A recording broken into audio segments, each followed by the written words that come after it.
Minister Jap, I'm talking to you, nigga. Yeah, I got a kid. I got 2 daughters and a son. Yeah, man. Black women are bad mothers.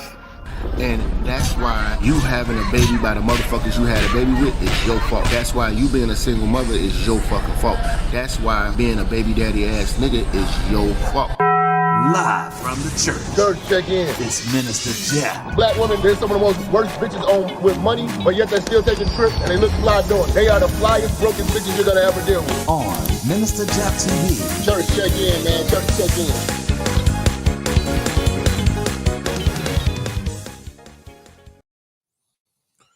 Church, check in, man. We live. We lit.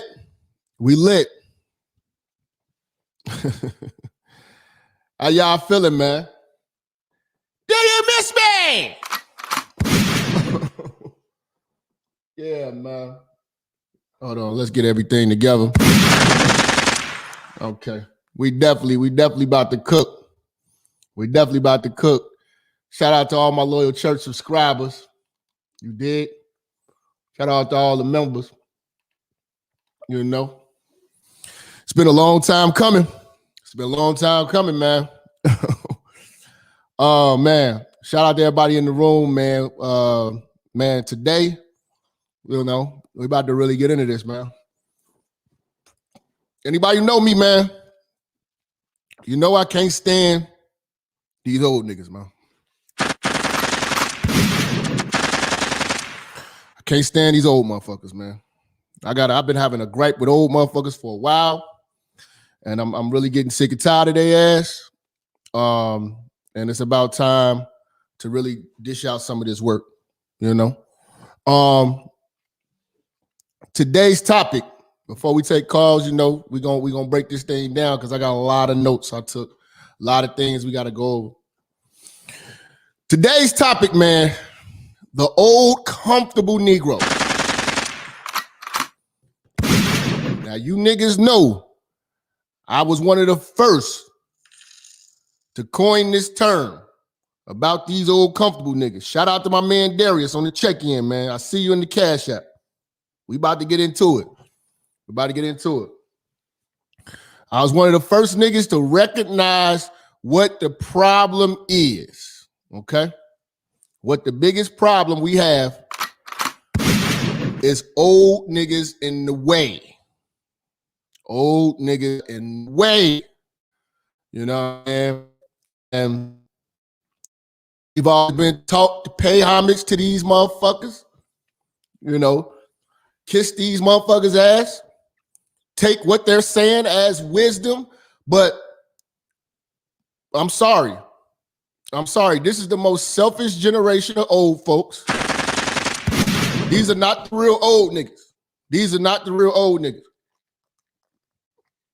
This baby boomer generation is some of the most selfish. Gotta get mine. Y'all figure it out. Even my kids, I don't care. Okay? This is the worst batch of old people we have ever had. They are the biggest cowards. They're the most selfish. Okay? They are the coons you motherfuckers speak of. I've compiled a list of about 23 things that I'm going to share with you all that we're going to break down. And I know it's going to be a lot of you guys want to call in and talk about these old motherfuckers. You know what I'm saying? It's not just old niggas. It's old women too. We got to break this whole thing down, man. Shout out to my man Juanito on the check-in. Let me silence the phone because there's gonna be a lot of people going to want to support, but I gotta really get into the work. All right. This is a time right now where niggas need to wake up. And I'm sorry, you might have to disassociate yourself from a lot of old motherfuckers, even motherfuckers you related to. Your mama, your fathers. The way that these people think is going to regress. Okay? This batch of old niggas that we have done us all a disservice. They passed down no wealth. Their only plan was to keep passing their kids off to white people. So white people became our glorified babysitters, whether it was grammar school, high school, the workforce, college. They passed us off to these white folks so they could stay comfortable. Now, this is a sheer example of them not giving a fuck about our future. When this election hit, none of the things that Trump was willing to do for the black community counted, because these old niggas in our community didn't like the way he spoke. See, Trump might have hurt your feelings, but Biden is going to hurt your finances. But I'm a very observant nigga, and I have seen all you old Negroes turning a blind eye to what the fuck is going on. You're comfortable.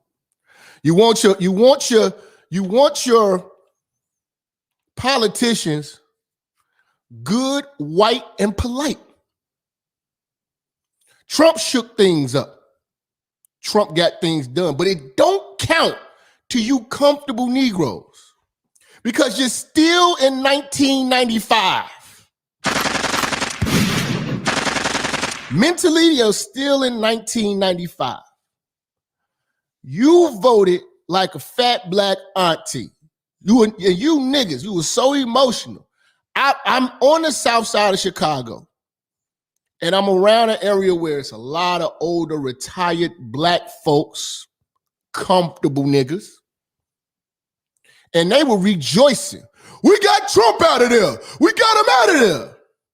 To get what?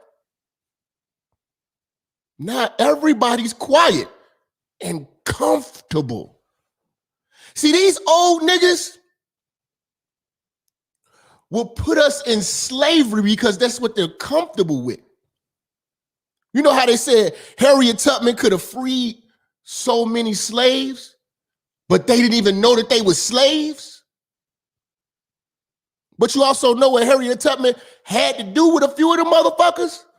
Bust a cap in their ass. Harriet Tubman had to take a few of them niggas out for the greater good. Now, I'm not telling you niggas to go out here taking old folks out. Come on. Listen, church. Come on now. But let's be real. What has the older generation done for the millennials? They are by far the worst elders to have.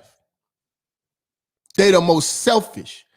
In fact, the baby boomers don't even respect their elders, but want you to respect them. You know why? Because those are the uppity Negroes. Those are the comfortable Negroes. They voted for what made them comfortable right now because they don't understand. And see, they didn't understand that they are about to build the new comfortable Negro. It's just not about to be us, because the millennials and you motherfuckers don't think the same. And I'm going to break this down on why we should not take any more advice from you all, because the information's out there. You're better off taking advice from an older white person. You're better off taking advice from an older Jew, an older Mexican, anybody other than a comfortable Negro. The comfortable Negro will set you back all the time. The comfortable Negro offered us nothing. Offered us nothing. Now, let's start off with the first bullet point on dealing with these comfortable Negroes. Let's start with this. All right. So with the comfortable Negro, they have no racial pride and loyalty. They have no racial pride and loyalty. And they're all about integration for the sake of not offending white folks. That's why every fucking movement, they have to have white people included. They gentrify all of our struggles with every other race of people so that they don't offend white folks. But the whole time, they will take a white foot in their ass because that's what they're comfortable with. These cowards are supposed to be our leaders. I'm supposed to seek guidance from a coward who only wants to integrate so he does not offend white people. But you know what's so funny about it? They talk bad about white people in private. They got big balls in private. But in public, they don't want to look like, oh, I'm not a racist. They the biggest fucking racist. Let me tell you, they won't accept help from a white person unless it's the traditional help. Unless it's a help that they're comfortable with. They're not about being empowered.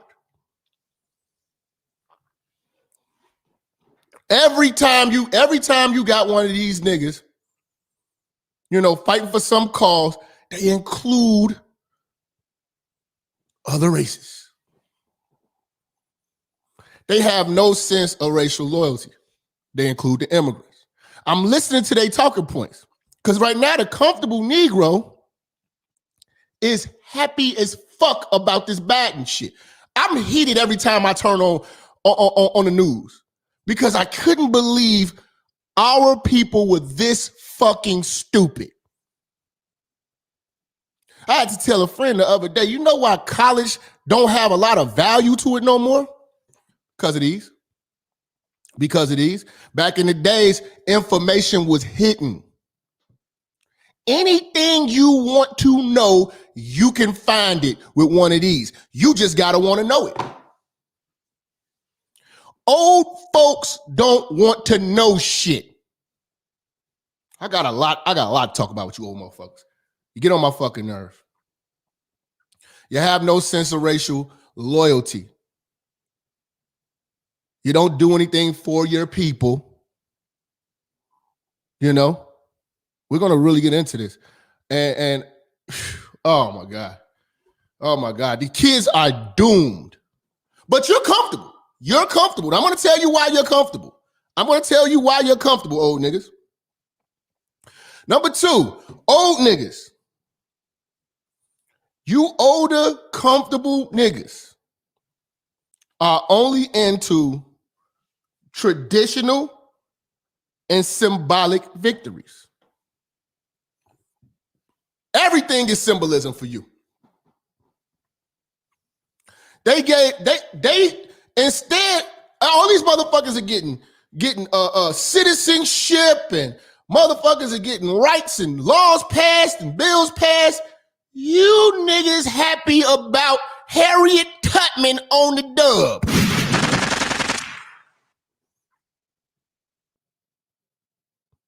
That's you old folks. You old folks right now, because it's some older folks, y'all parents from the baby boomer generation, they not as vocal because they a little shaky, they a little senile. But it's you niggas, it's you comfortable niggas with a voice. And when you open your mouth, y'all say some of the dumbest shit. And all it takes is symbolism. They sold you Kamala Harris. And you actually think she's one of us. Grown men, teary-eyed.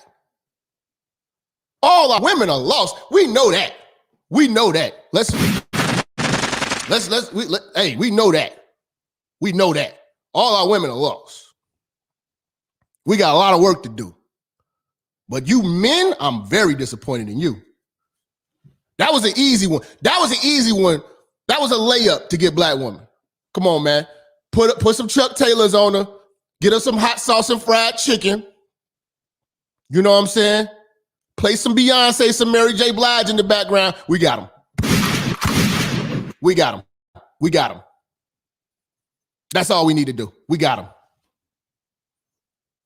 But for you men, calling yourselves men, calling yourselves leaders, for you to not investigate on who the fuck is this exotic nigga, just shows me that y'all not fit to lead. But y'all been leading. And y'all have led our community into the dirt.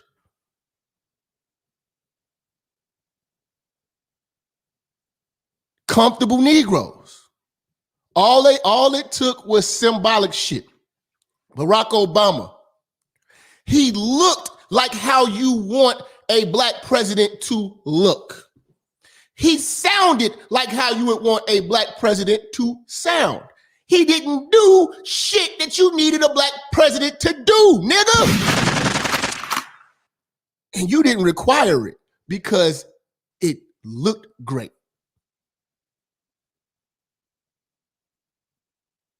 It was a stepping stone. It broke barriers. They did nothing for you. And you old niggas did not demand shit. You old niggas told us when we was 18, 19, 20, get out there and vote. And you better vote Democrat. And we listened to y'all ass. And we got nothing. Not a fucking thing. But you're comfortable.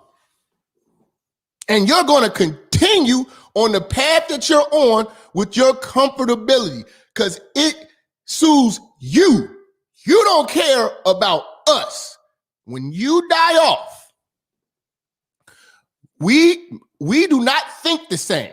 So when your generation dies off, they are not going to be depending on us anymore. That's why they're bringing in immigrants and Mexicans to create the new comfortable Negro, the new zombie,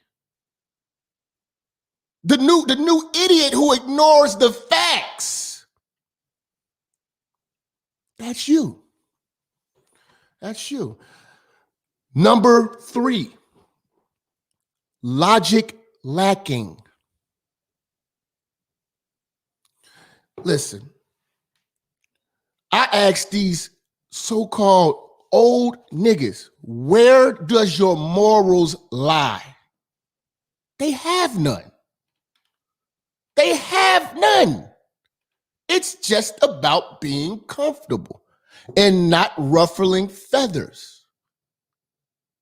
These are the same people who say that they're Christians, but vote for people who allow you to kill babies soon as they born. Fresh out the pussy, kill the baby. It don't count, it don't matter, because that's what they're comfortable with. See, anything else would be right. It would be change. For some reason, they forgot about Obama running on change, and none of you niggas changed. You lack logic. Logic would say, Trump's coming to the table with a $500 billion plan for black folks. What are you coming with, Biden? Well, I talk nice and I got Kamala, we got the hot sauce. You know, you ain't black. That didn't offend you, old nigga. That didn't offend you, old nigga. You're comfortable. And it frustrates me. I'm very, very frustrated with the older niggas because I used to think it was something in you niggas to listen to of guidance. Now you niggas listen to me. Because for some reason they stopped learning. For some reason, older niggas, they got to a point where you got so comfortable, you stopped learning. New information. Oh, the fuck is that? Look at that.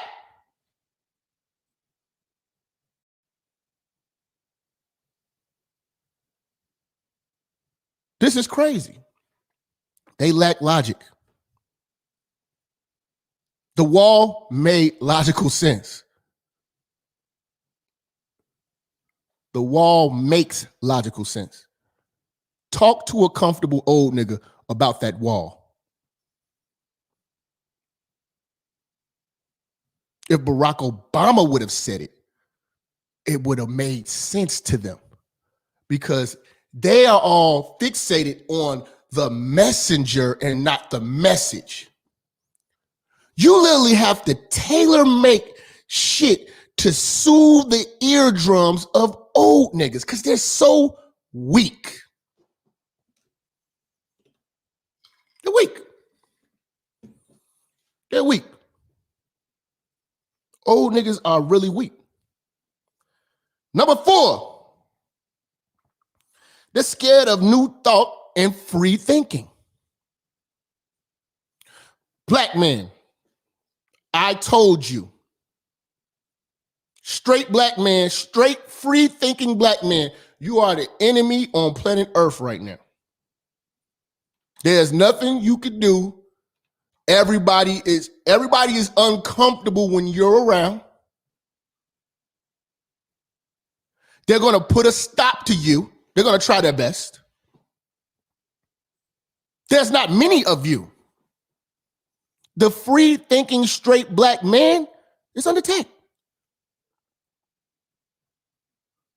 We're one step under the free thinking straight white man. He's got an advantage over us because he's still a white man.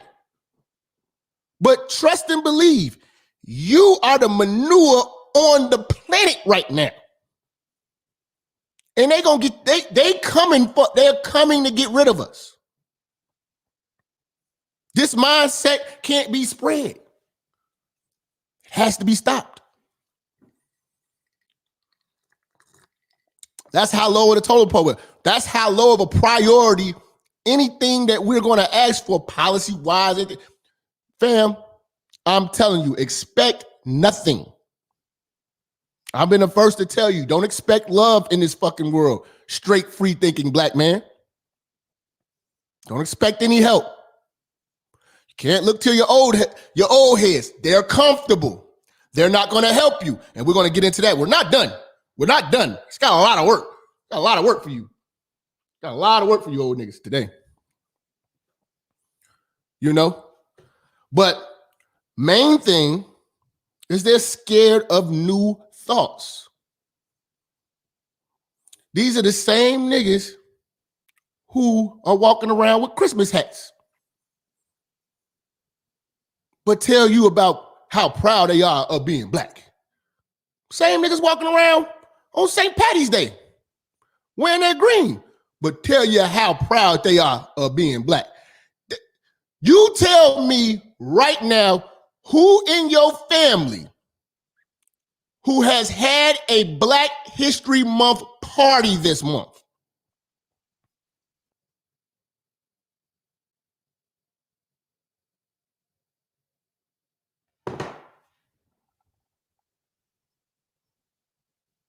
Ain't had one barbecue. I ain't heard no electric slide, nothing for Black History Month.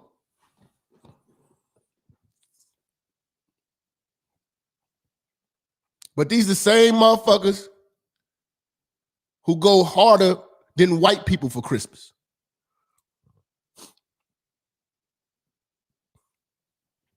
Oh man, it gets deep. The Comfortable Negro. The Comfortable Negro. Number 5, no plan for the next generation. And they only rely on white folks. There's no real plan for our generation. There never was. And I'm going to tell you how. There's so many examples, man. Me and my brother was just talking about this the other day. Both our mothers are highly educated, right? Both our fathers are highly skilled laborers. Now, being with these divas in the 90s, both of these gentlemen divorced these women. You know? Now, these women had good jobs. This is the era of when divorce, niggas was getting had in divorces. You see what I'm saying? Now let me tell you personal. My father left my mother in a divorce a paid off 3 flat. Paid off. For me and her. So, and he went and rebuild. He did I'm a rebuild, just make sure my son is good. While she was highly educated, living life. Okay. Then my grandmother dies. And we owned the cleaners on the south side of Chicago. Now, between all of the sisters, similar like the Soul Food movie, they're arguing, they're all in their degrees and highly educated and all this shit.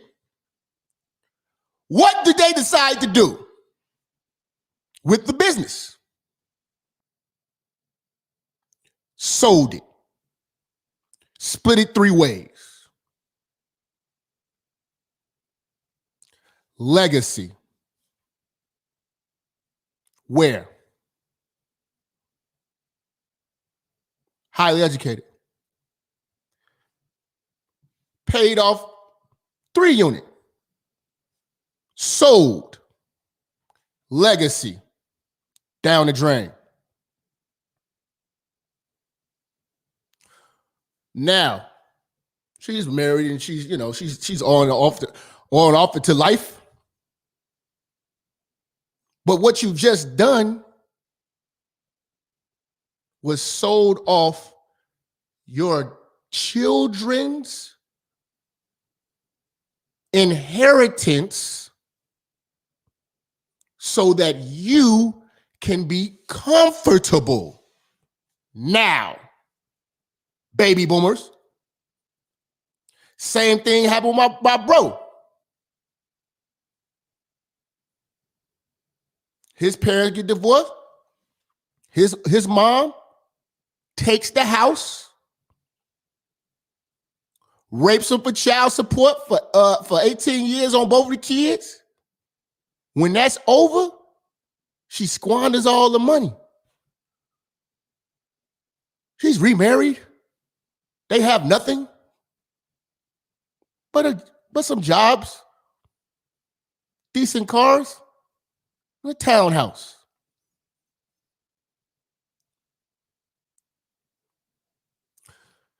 I'm gonna get to you niggas too in a second. This is the era of the so-called super educated black women, right? Now, ask yourself, divorced black women,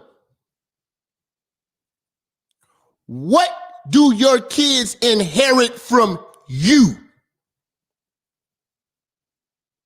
While these divorced black women were pursuing their happiness in life,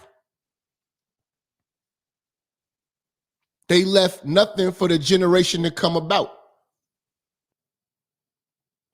Most of you all, and you know this to be fact, you don't inherit shit from your moms. You don't inherit shit from your moms. In most situations, if your mother divorces your father, you don't inherit shit from your moms if she passed on. Everything that you usually inherit usually come from the fathers.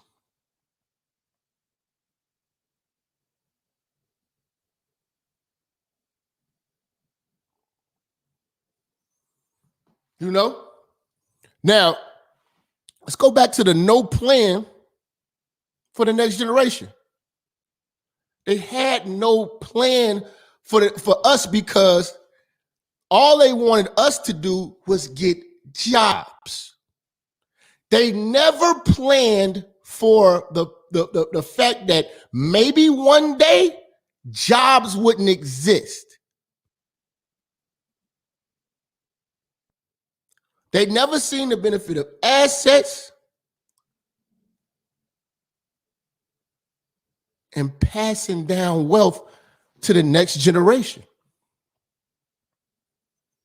They were just getting theirs.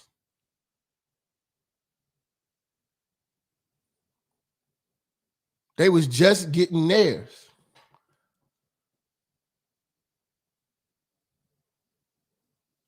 Now, fast forward, it's 20 years later or so or more.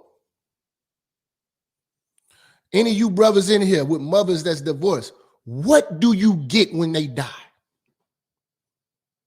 Did they live their lives in pure sacrifice for you? Even the grandchildren. Most of you all don't get shit. Appreciate y'all, man. I see y'all on the super chat, man. I appreciate y'all. I appreciate y'all. I don't want to slow the show down, but let's get back to the work.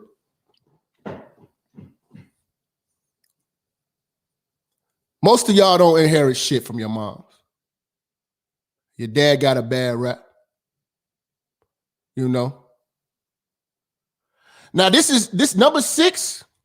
Number 6 right here, I promise you, is one of my biggest pet peeves of the comfortable Negro. And I'm going to tell you right now, if you took this away from the comfortable Negro, they would lose their mind. This is the worst thing that ever happened to unambitious black folks. Black folks who can't foresee anything other than a white man's check.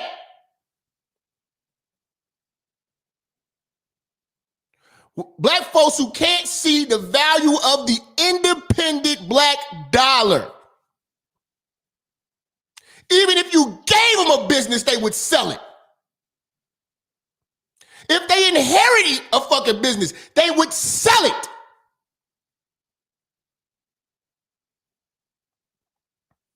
Number 6, good jobs.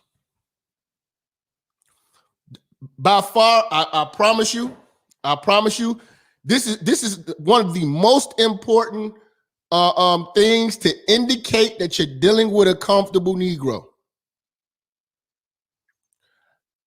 Good jobs. I've been on the job 15 years. I'm going to do another 5 and I'm retired. These good jobs took the ambition out of black folks.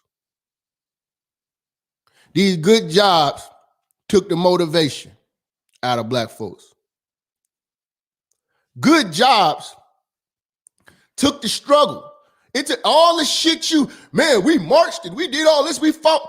All they had to do was give you a good job and you got comfortable. You shut your mouth, you were obedient. I've never seen a nigga more obedient than a nigga with a good job.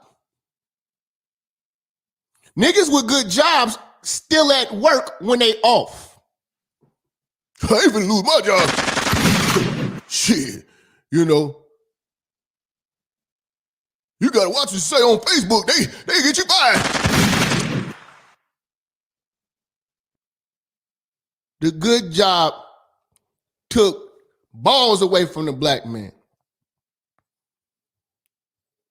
It exploited the talents of all black women. Y'all got educated just to be secretaries for 20 years. Never inventing shit.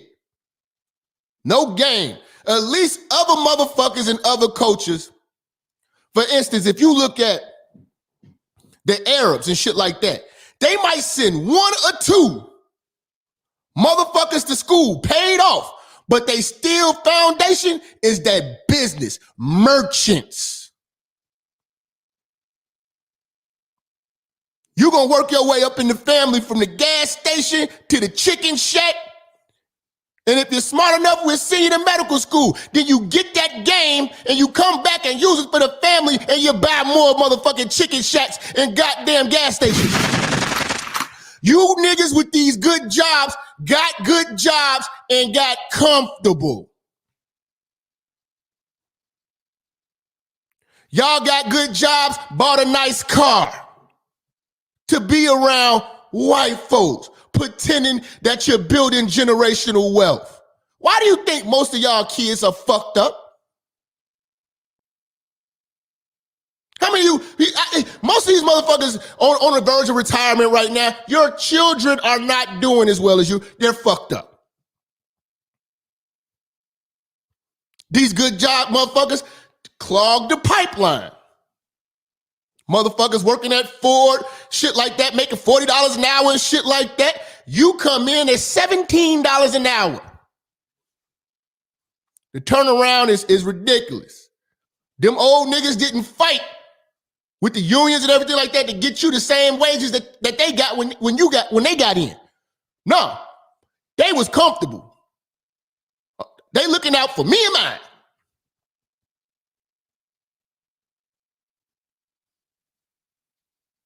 Old niggas ain't scooping young niggas under their wing. Old niggas ain't even taking their talents that they have working and welding and doing all this shit in these factories and doing for self. Because that's what the good... Corona just showed you that it could happen. But see, these old comfortable niggas, they right on the cusp. Early retirements. You know what I'm saying? They just made it. They just made it. Not us. We got to hustle. We got to figure it out. They didn't pave the way. They didn't. If you in the Mexican community, you lose a job, you could call a cousin or uncle or something like that and go work for the family business. Can you do that in the black community? If you're not doing hair or fucking nails. And even now, I give them props because it's an independent dollar.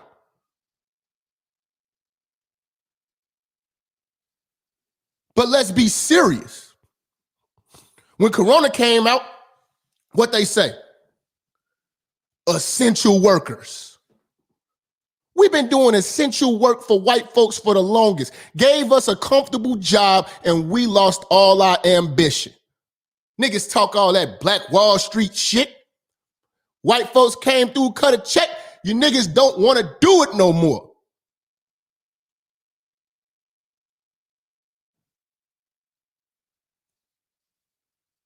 All these white folks steady inventing shit. Facebooks, Twitters, all this shit. You niggas coming up with the new challenge.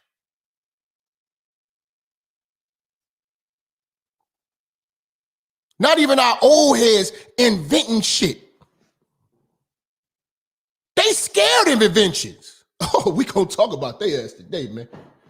We gonna talk about their ass today, man. The good job is the biggest thing that set y'all back. Well, set all of us back. Because one thing about the good job, you can't hand it down, nigga. You try inheriting your daddy's 30 years at a factory.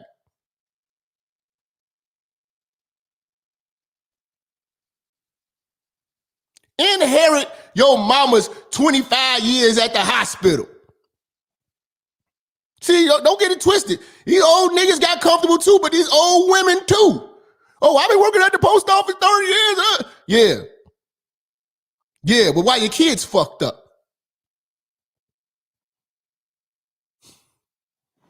You can't hand down no job. You can't hand down them degrees. All it did for you was give you the ability to exploit all of your talents for a white person to cap your motherfucking potential off. You're building empires for other people. Period.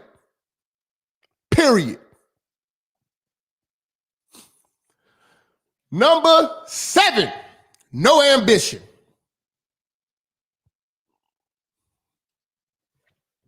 Comfortable Negroes don't do shit innovative. You know? One thing about the comfortable nigga, all they want to be done is told, listen, you pay me good, I'll show up on time, I won't give you no trouble. You know what I'm saying? Just give me enough so I can pay my mortgage, pay my car note, you know what I'm saying?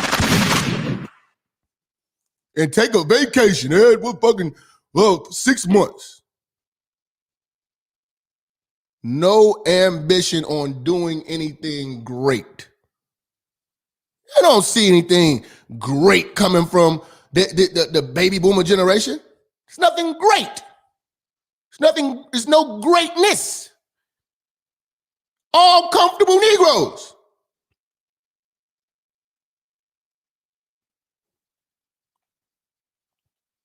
Never see them challenging anything, changing anything.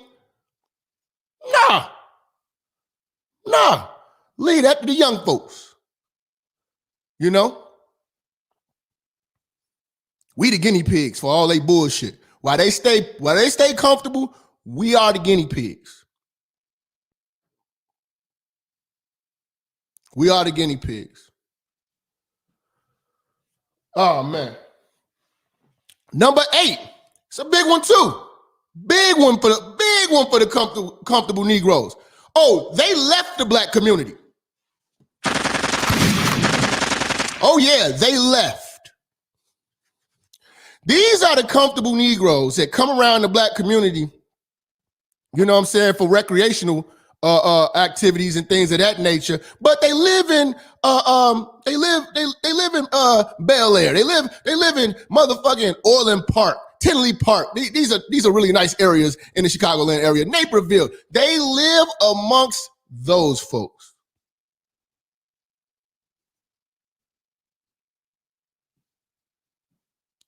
You see what I'm saying? They don't want to live in the community with black folks, but they talk all that shit about we need to get. How in the fuck can we be a community when you leave the community? You're scared of black folks. You're not motivating. I mean, it makes no sense. You be a dentist and then you don't motivate the young niggas that want to be a dentist because they act like they never seen one, because all of the dentists, the doctors, the surgeons, they leave the black community. And where they go live? Amongst patelas. They go live amongst the Arabs, the Asians, white folks. You know? Soon as they get some money and they move their ass and go get comfortable around there. Raise their nose up high.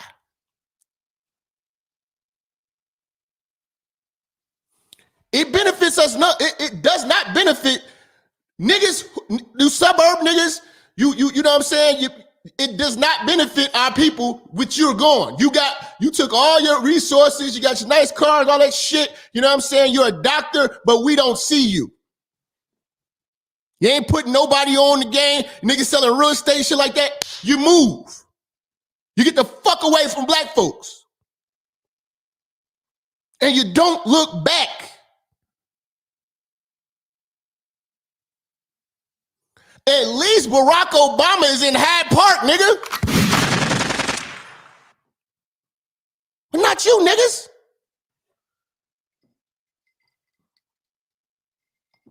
Took your Cadillac and you got the fuck about the community. Okay. Number 9, they hand down no business or economic strategy. Now, here's the thing. Even if they have stuff to hand down, they don't give any game. You know, that's like giving you you're inheriting something that's complicated. You have no instructions on how to use it because they never showed you how to use it. The comfortable Negroes never showed us how to make an independent dollar. They always showed us how to go to work, how to interview well,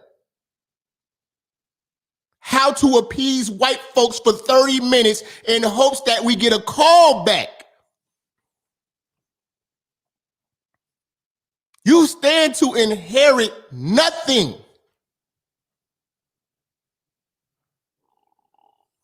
Black businesses should have been carried down. How many of you going to inherit a black business? I could have, but my mama sold it. Me and my sister could have had it. It's sold. For what? Nothing that benefited our future. But that's the comfortable Negroes of that generation. They are out for themselves and themselves only. I always tell you motherfuckers, bare minimum, just enough to say you didn't have a kid fucked up. So other races of people don't think like that. We stopped getting raised at 18. You're on your own, you gotta figure it out. And that's another problem. The figuring it out shit. We only raise the people who do that to our kids. Figure it out.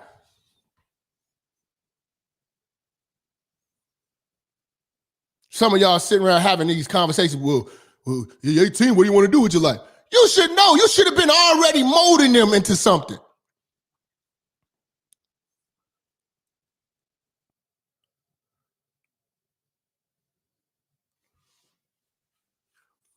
I don't think you niggas know how much liquor stores make. I don't think you niggas know how much a liquor store can make a year. I don't think you niggas know how much a gas station can make a year. Y'all sitting over there looking at these motherfuckers like they making minimum wage. They not making minimum wage. That's all their money. It's independent dollars. These immigrants come over here and start businesses. You niggas move around looking for applications. Our strategy is different, but we got that from our old heads. Our old heads taught us, you better put a tie on, pull your pants up, and make sure you're on time for the interview, and, talk like you got some sense. These motherfuckers don't even know right now. Even these Fortune 500 companies, they don't even wear ties anymore. Motherfuckers is wearing sneakers and gym shoes. Programmers, all types of shit. Things have changed. They don't know what the fuck's going on. And I'm going to get into that, why they don't know what the fuck is going on. Okay. Number 10, they handed their kids to employers and schools. Fam, we got sold a bag of goods with this bullshit about college. And they had no real means of paying for it. Now, I will say this. I know a few good fathers out there who pay for their daughter's college. I know some good fathers out there that breaking their neck for their daughters. But black man, you on your own. You on your own. A lot of these niggas with 2-3 sons, you on your own. Ship you to the service. Okay. Not a bad idea. Not too bad. Give you some discipline. All right, cool. You know, but none of this can be inherited. None of this. It's better to own a chicken shack than to have a fucking doctorate right now. At least your kids can inherit it. Your kids can keep it going if you give them the game. You hand your kids off to schools. Now, this is a lie we were sold by this generation. Come out of high school, you need to go right to college. You know what I'm saying? Your people's trying to make you sign a loan for Fannie Mae. You sign these loans, you're 30 grand in the hole first semester and shit. By the time you done and you know what I'm saying, and fucking off all this, you're 90K, 100K in the hole. They ain't gonna offer you shit but a party. Then after that, when you graduate and you're still working at the Gap with other motherfuckers who don't have degrees, and the motherfucker who don't got the degree is your manager. Then your people's looking at you like you ain't motivated. What are you doing with your life? You know? Well, a lot of these college graduates come back home and get in trouble because they got shit for them. Our peoples ain't set up shit for us. Even our comfortable ass parents with these jobs working for 20, 30 years didn't have an interview set up for us.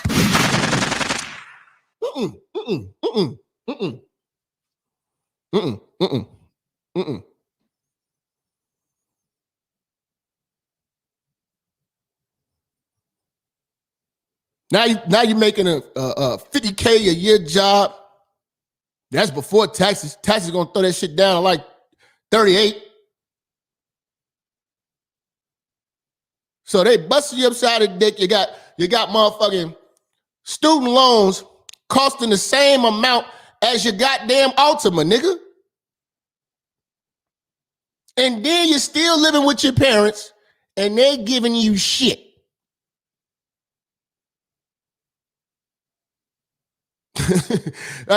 Let's make no mistake about it. Black folks ain't like other races of people. Give a fuck about your degree. You gonna get the fuck up out of this house. You gonna get the fuck up out of this house. So then you get your little BS apartment with a roommate. You know, you're barely fucking making it. Taking out credit cards, fucking up your credit, fucking all up. You know, finally, 28 years old, you finally get a job that's worth a damn. Now you paying catch up, paying all this shit off just to make it. You know what I'm saying? Why the old niggas that told you this shit are comfortable riding Harley Davidsons on the weekend, driving Cadillacs, living in big houses. But they sent your ass to college and left you with the bill. The comfortable Negroes did this to you. Because let them tell it. You was gonna get a $50,000 job in 3 years. You're gonna pay all this shit off and everything gonna be fine.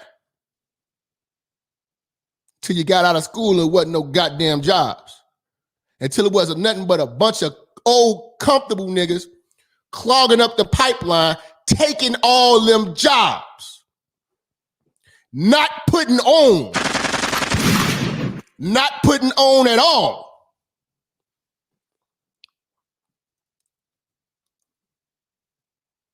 Comfortable old niggas. They ain't about to, and they don't want to, and this is another thing. Make no mistake. Yeah, your kids do some wild shit, but a lot of these motherfuckers didn't put their name on their kids because they ain't want to fuck up their job if their kids did some bullshit. They wasn't willing to risk it.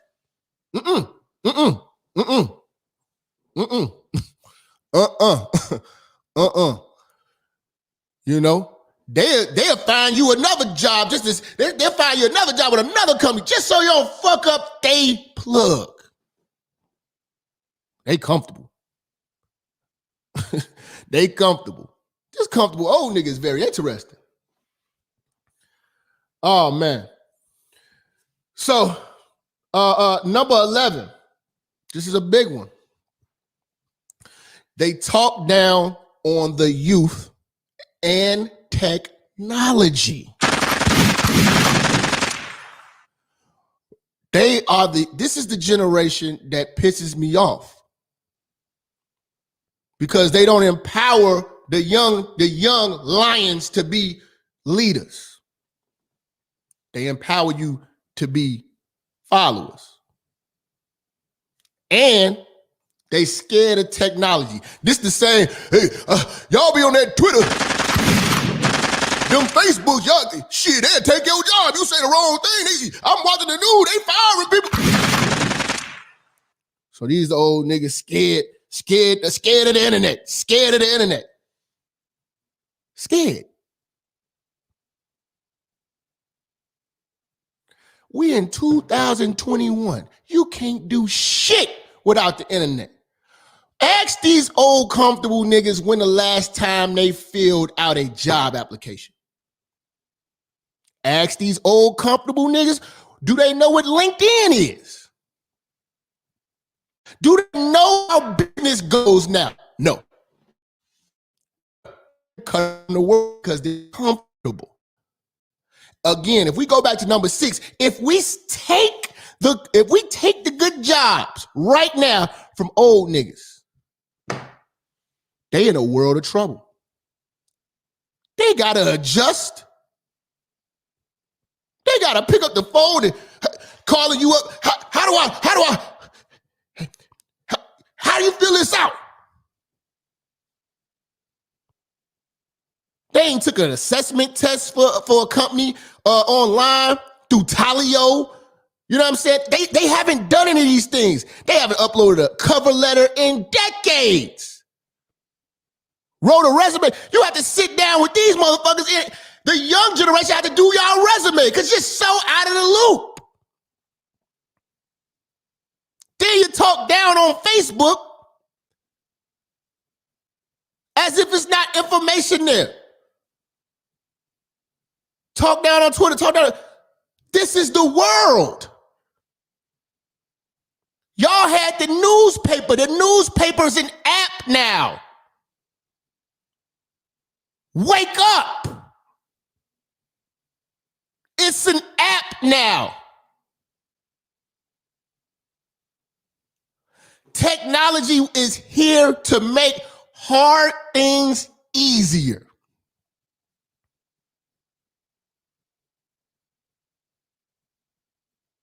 But this batch of old niggas want to still live like they in the 90s. All that Twitter shit. You don't have a Twitter, you shouldn't even be voting. You have a Facebook, shouldn't vote. You don't know what the fuck's going on. Donald Trump tweets scare comfortable niggas. They don't know what a fucking tweet is. Ask them when the last time they tweeted. It's only old Negroes. Only old Negroes. Older batches of other races, they get with the shits. They get with the shits because these motherfuckers right here make money. Oh, it's paper on the other end of these motherfuckers. They're always talking down on the youth. Oh, y'all walk around with your hats on and your pants all sagging and baggy and shit. Y'all ain't, listen, man. Y'all ain't invented shit. Y'all ain't gave us nothing to aspire to be. He got good jobs. That's it. Good jobs, no ambition. Nothing to hand us. So we got young people out here innovative, creating a new world through technology and the internet, and they shit on it. It's always old, comfortable niggas shitting on the internet. Oh, don't go live. I don't want to be on camera. They get you fired. Scared of the world. Stay your ass in the house. Stay y'all ass in the house.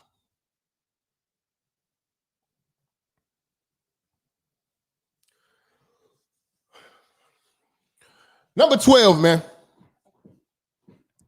White acceptance. These are the people, man. If it ain't white, it ain't right, man. You look at these older, comfortable females running around here, Christian Louis Vuittons and all this shit, LV purses and shit like that. Listen, that older, comfortable mother of yours squandered your future for her comfortability. So she might be dolled up or whatever like that. She got a good job. She educated. She taking trips. Just spent $700 on some Louis Vuittons. You know? Got a Gucci bag. Got a Lexus. You get nothing. She is comfortable. I was working 30 years at the hospital. I worked 30 years for the city. And that's what you do with your 30 years. Comfortable. Same with you niggas. Niggas go buy motorcycles, go do all this tricking. You know? Old niggas still trying to dress like young niggas. You know, going to go get slingshots. I see you old niggas. I see you comfortable old niggas out here. Your kids ain't gonna get shit. And even if you leave your kids shit, you ain't leave your kids no game, so they not gonna know what to do with none of that shit. After you die, all your shit is sold. The same way you did the last generation. Same way you inherited your mama house and y'all sold it.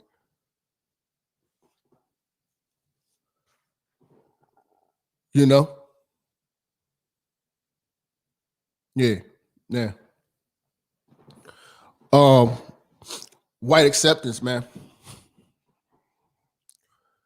You know, a lot of niggas, you know, that you niggas get comfortable, you move to white neighborhoods.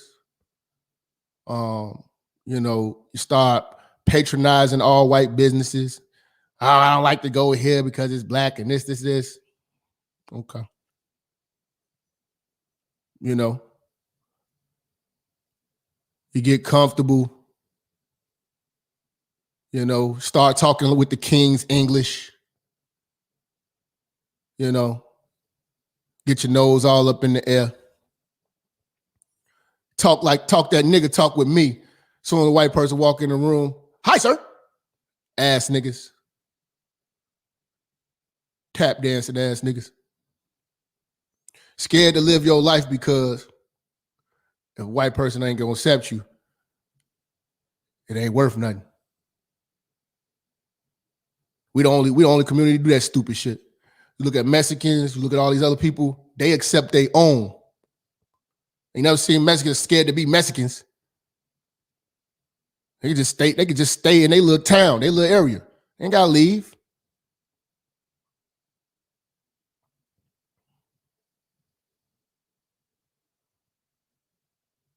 Niggas want to now you niggas want to play golf. You're a nigga from 87th and Harper, nigga. Now you want to go. Now you play golf. When do we get so comfortable? What's gonna be next? You niggas gonna play? Y'all niggas gonna start playing hockey?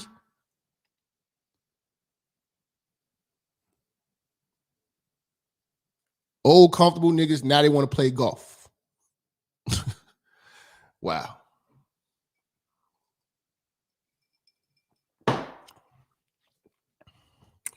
just to be around white folks. You know? Number 13, man. Oh, we got a lot of work to do. Got a lot of work to do. We got a lot of work to do. The black church, white Jesus, and hope. I'm gonna tell you something, man. Oh yeah, tennis too. The niggas want to play tennis. Oh my God. The black church has a particular comfortable Negro in there. And even and what's even worse is black folks at the white church. That is a very, very comfortable Negro. You know, but church, period, has not benefited us at all. Okay? First of all, we're not getting knowledge of the Bible. Let's cut the shit. We're taking on all traditions. Well, white folks. You're singing and dancing, you're getting sold hope. Go to church and tell these comfortable Negroes about your struggle, what you're trying to do. All they gonna offer you is hope and a prayer. While his wrist glisten and his Cadillac gleaming. And I'm not even talking about the reverends, just the niggas there. Just the people there. There's a class of really comfortable Negroes right now that are doing well and help no one. No one.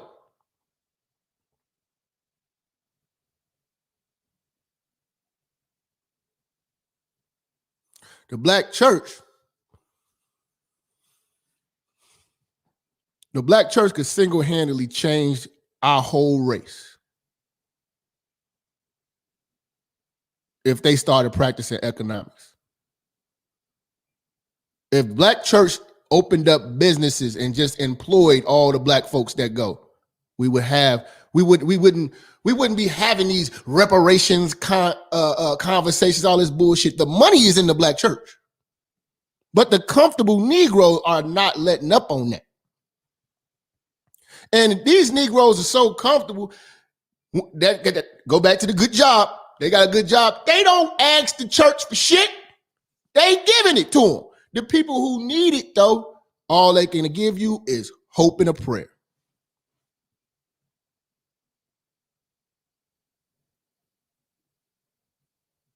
You see comfortable black folks going to mega churches, dropping envelopes of money. We got a whole community that needs you, comfortable Negro. But your loyalty lies elsewhere, comfortable Negro. Your loyalty lies elsewhere.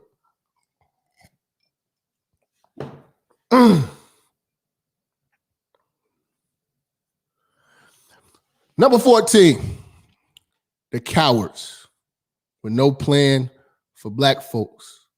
And they always inclusive to every other race, saying all lives matter and shit like that. But they cowards when it comes to standing up for black folks. And most of this shit, I'm telling you, it goes back to number 6, good jobs. You cannot get a black comfortable Negro to stand up for himself, his people, or his family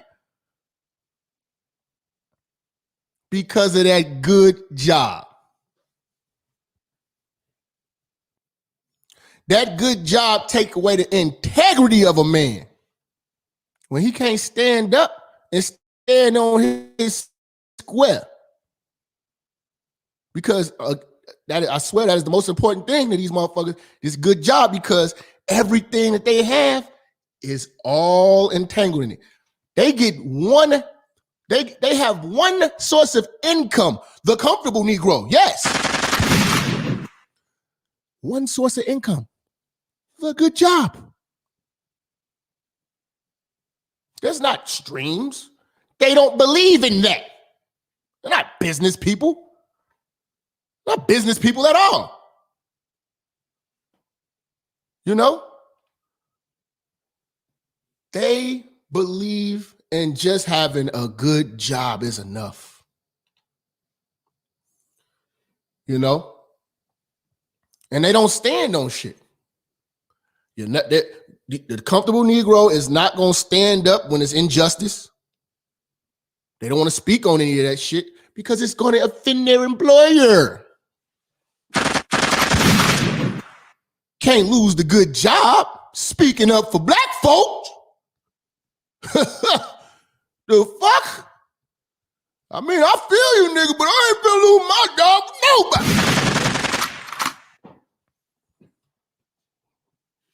Okay. Cowards. And these motherfuckers will side with anything that's against the norm and the tradition.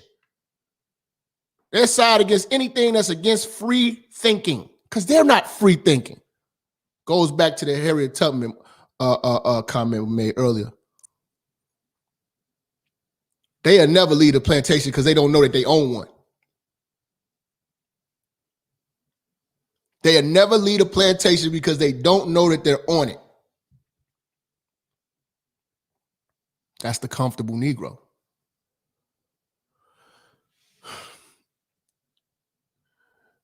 Number 15, man.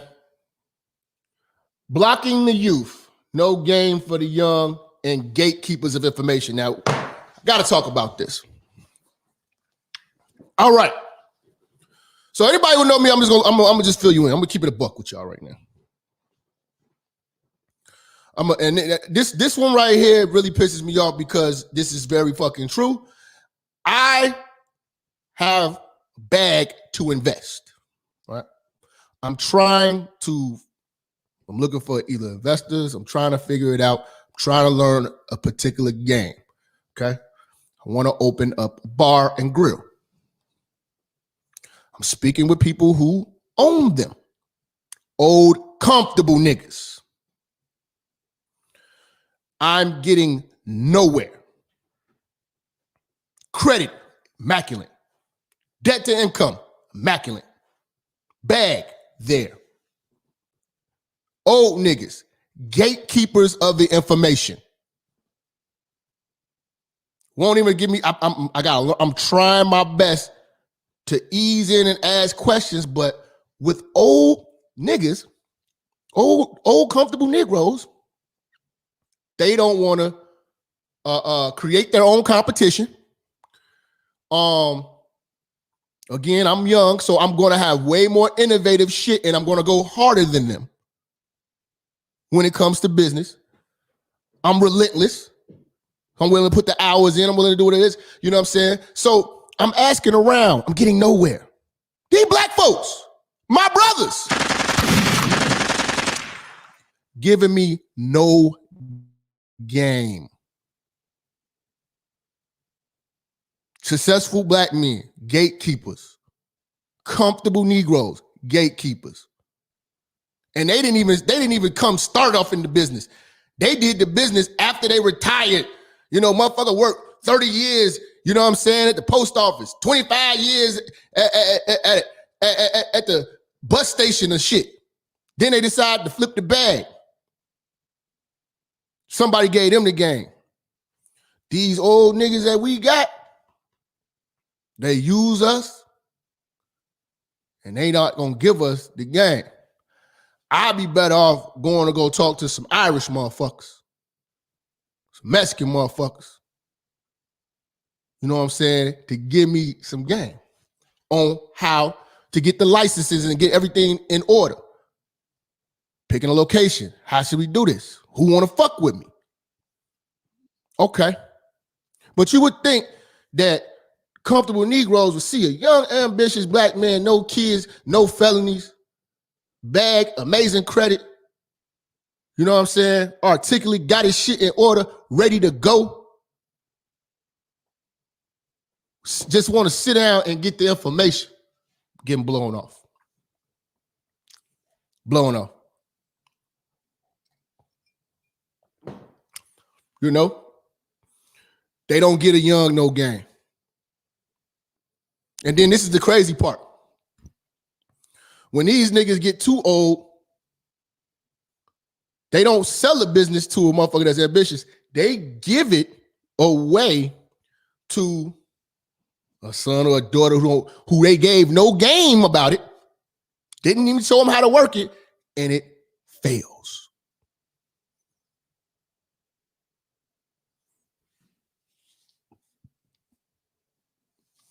So these the old heads I need to be respecting and respect your elders. And fuck them. I'm gonna figure it out how we figure it out. You got the game right here. You won't open up the books because I'm either competition or you just don't like young folks. And that's what I tell you. They talk down on young folks. They ain't giving no gain on but you old comfortable niggas in the way. In the way.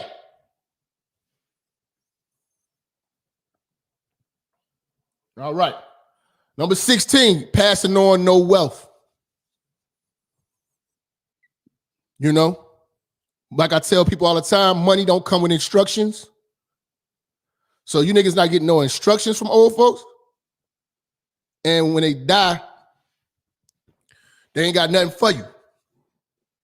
You know, it's so crazy, man. I got a close friend of mine.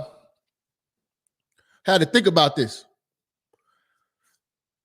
Can black folks afford to create life and afford to die? A lot of these niggas can't even afford to die. A lot of these comfortable Negroes living their life and can't even afford to die. And let alone our women out here can't even afford to give birth. Because I told you, you don't got the 30-something K just to even have the delivery. Somebody else got to put the bill for that.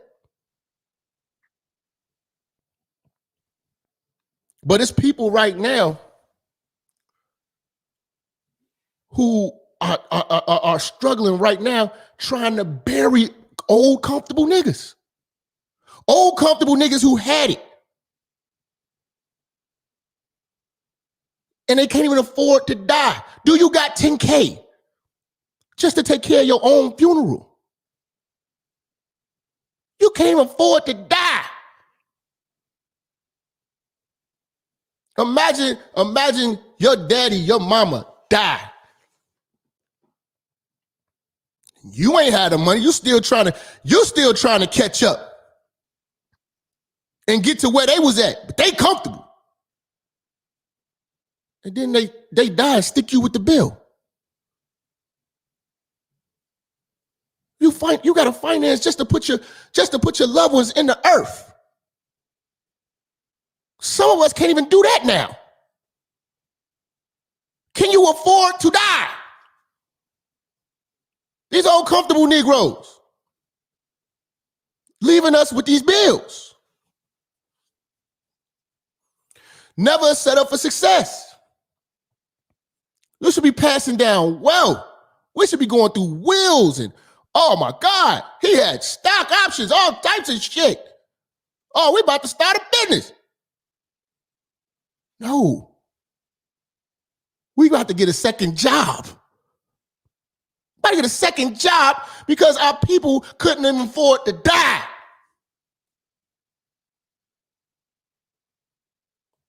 I look at these bitches online with all these Louis bags and all this shit. Bitch, do you got 10,000 in case you die? With them kids, do you got 10,000 in case you die? You can't even die. You'll fuck your whole family up if you die. But you Louis this, you Gucci that, you're taking trips. You're still out here fucking. You know, You niggas living your life comfortable as hell, getting motorcycles and shit. Go and get chains and slingshots and motherfucking new whips and Cherokees and shit.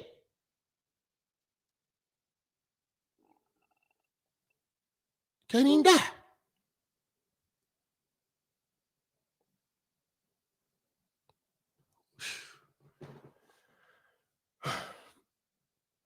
Number 17, man.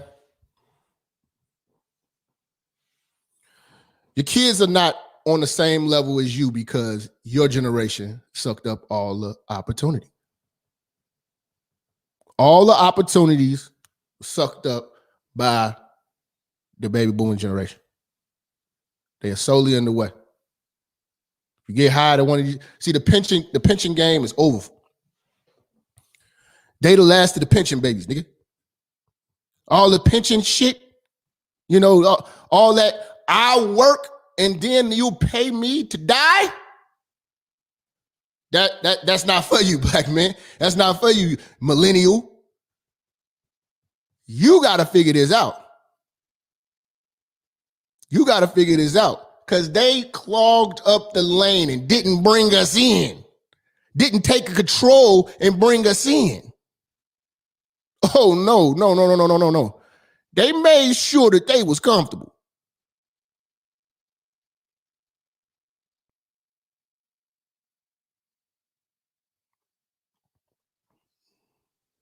They took all opportunities, man. And this is the thing. I wouldn't be mad about them taking all those good jobs if they were creating them. If they were innovative.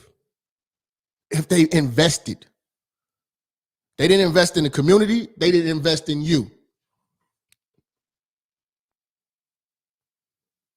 What is the most educated woman in America is the black woman. What's she investing in?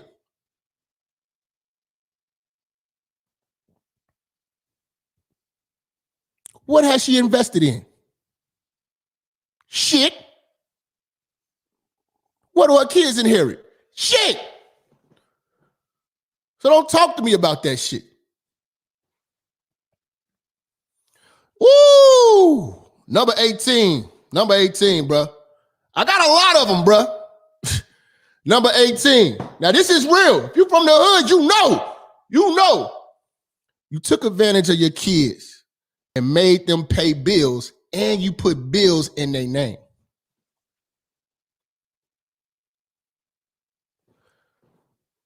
Who does that? I can see if you motherfuckers was putting bills in your kids' name and building their credit, you niggas fucked your kids over to stay comfortable.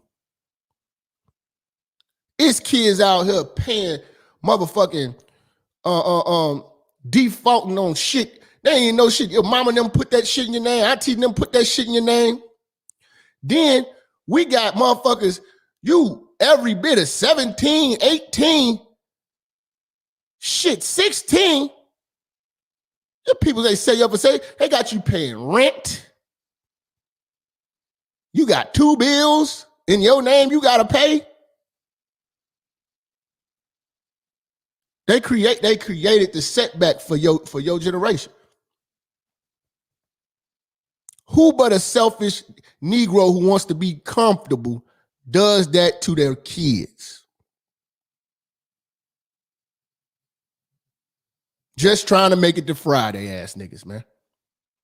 Just trying to make it to Friday ass niggas.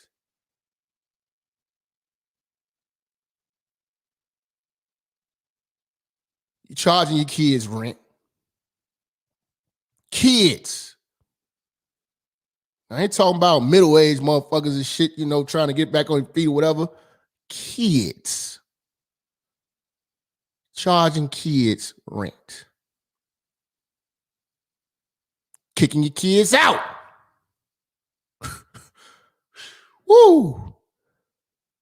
Kids out here paying bills and you holding them to it.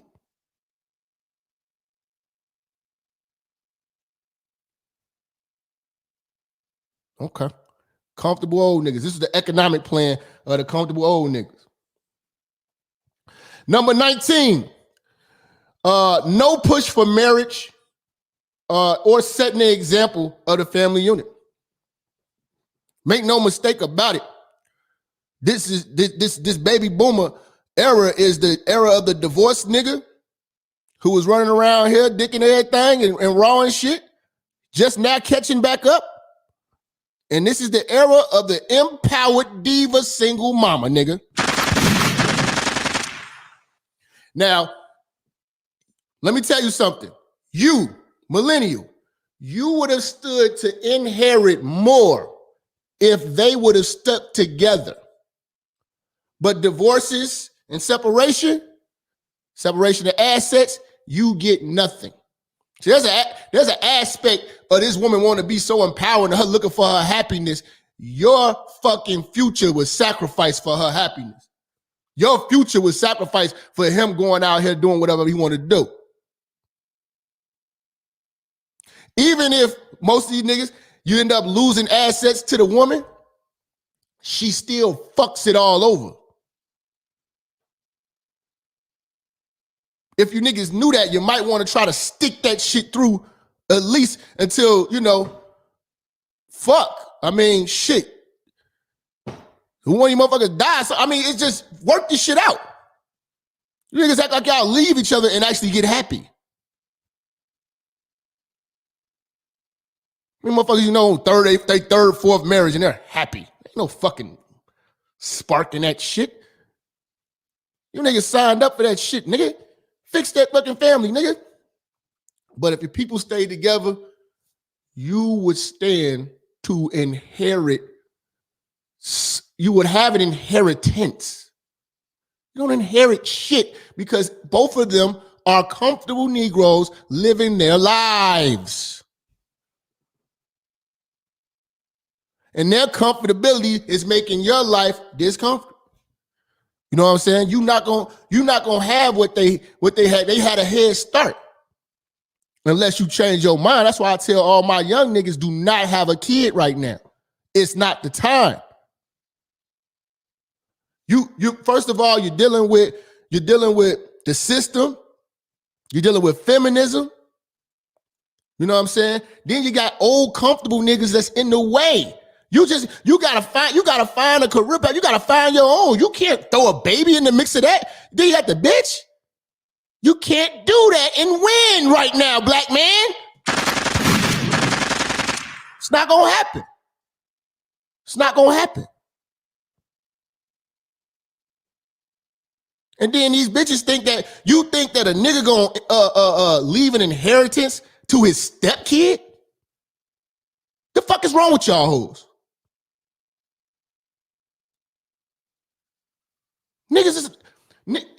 See, you trying to make your life comfortable for you. Nigga ain't finna work 30, 40 years and write his stepkids in the will. That's your job. Oh, you don't got no assets.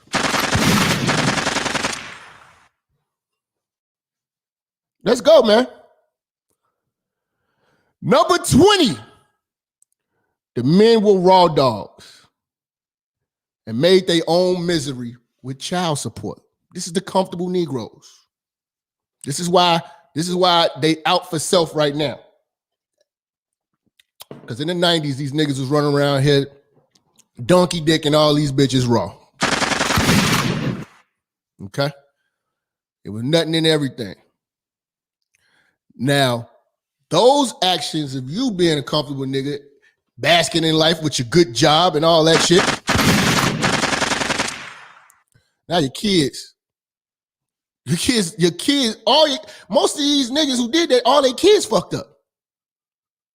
I listen to these niggas talk bad as hell about their kids. Your kids in and out of jail, all this shit. But you're comfortable. Why are you living so good and your kids are criminals? Because you did not set up, the plan was not for the long haul. It was so you stayed comfortable. You fucked niggas. It's a lot of fuck niggas from the 90s. I always call you niggas out. Fuck niggas. You know what I'm saying? And you niggas on child support, you know what I'm saying, all over the place. You got babies you don't even get to see because you created this misery. And none of this is an economic plan to hand down the kids. Being a baby daddy is not an economic plan, fuck nigga. Let's talk heavy then, nigga. Fuck nigga. Yeah. Number 21. The women got degrees and did nothing for the community. Got divorces from men and blew through the cash, became divas. What I tell you niggas, man? That educated shit is beautiful. It's beautiful until you start calling these bitches to action. How in the fuck does our people, how do your kids even benefit? How do your kids even benefit from all these goddamn degrees you getting? What happens when they lay you off? Now you're a bitch with a degree and a Facebook. Now your hoes want to get your body done, sell pussy on OnlyFans. But you educated. Most of these motherfuckers are struggling. I try to tell you niggas too, man. A lot of you niggas is picking up the pieces dealing with these bitches who been divorced and all that before because make no mistake about it. A lot of these bitches get these educations off the hard work of the first nigga. It was a nigga that paid for that. And she left him high and dry. She left him high and dry. She's a comfortable motherfucker. You know what I'm saying? You meet this bitch, she had double masters. It was two niggas that paid for the first 2 degrees, nigga. And you as the man, you never benefited off these bitches' degrees. Don't tell me you have. The community don't benefit. The community don't benefit off a highly educated black woman. How and when? How and when? Soon as they get their education, they go elsewhere. They get the fuck away from the black community as fast as possible. At least my blue collar workers, my electricians, heating, HVAC, you know what I'm saying? Carpenters, construction workers, at least they stay in the hood. Doing shit, building in the hood. Where you CNAs go? Oh, I'm actually an RN. Oh, okay. You take your ass to the whitest hospital you can go to. You know what I'm saying? You move your ass to the whitest neighborhood you can possibly be in. You know what I'm saying? Get you a foreign and you get comfortable. You get very comfortable. And then your kids struggling.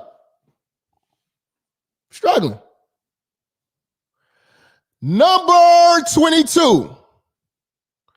They buy liabilities, no assets and investments. Comfortable Negroes do this shit all the fucking time. Comfortable Negroes do not understand the concept of the rainy day. Having assets prepares you for the rainy day. You know, rental property.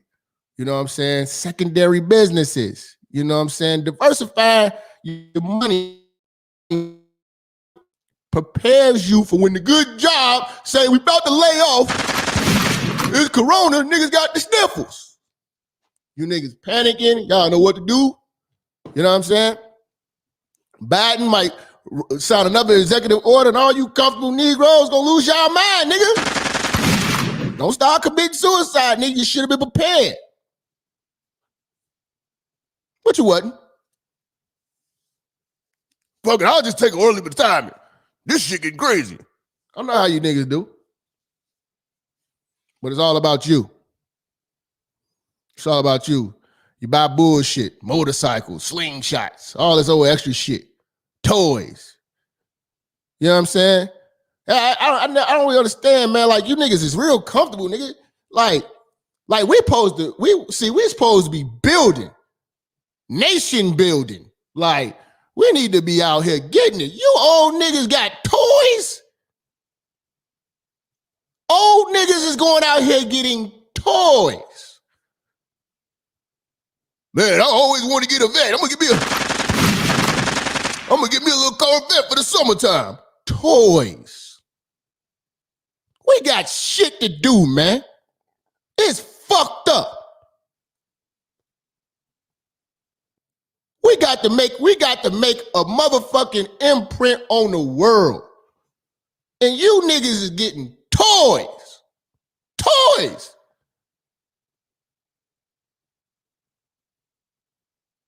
And I'm supposed to listen to you niggas? You toy shopping at 57? 62?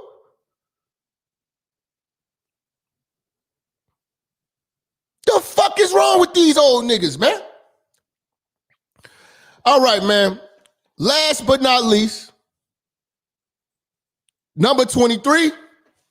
We're going to get into this before I take calls. Number 23, we're dealing with the Old Comfortable Negro. Number 23, the goal is to die peacefully. That's it. Die peacefully. They want to die happy, die peacefully. It's about them. It's about them and their pensions. It's about them and their retirement. It's about them and their security. See, black folks trying to retire and live like white folks. Y'all niggas, finally, I did it. I did my 30 years. Kick your feet up. And it's just everything over.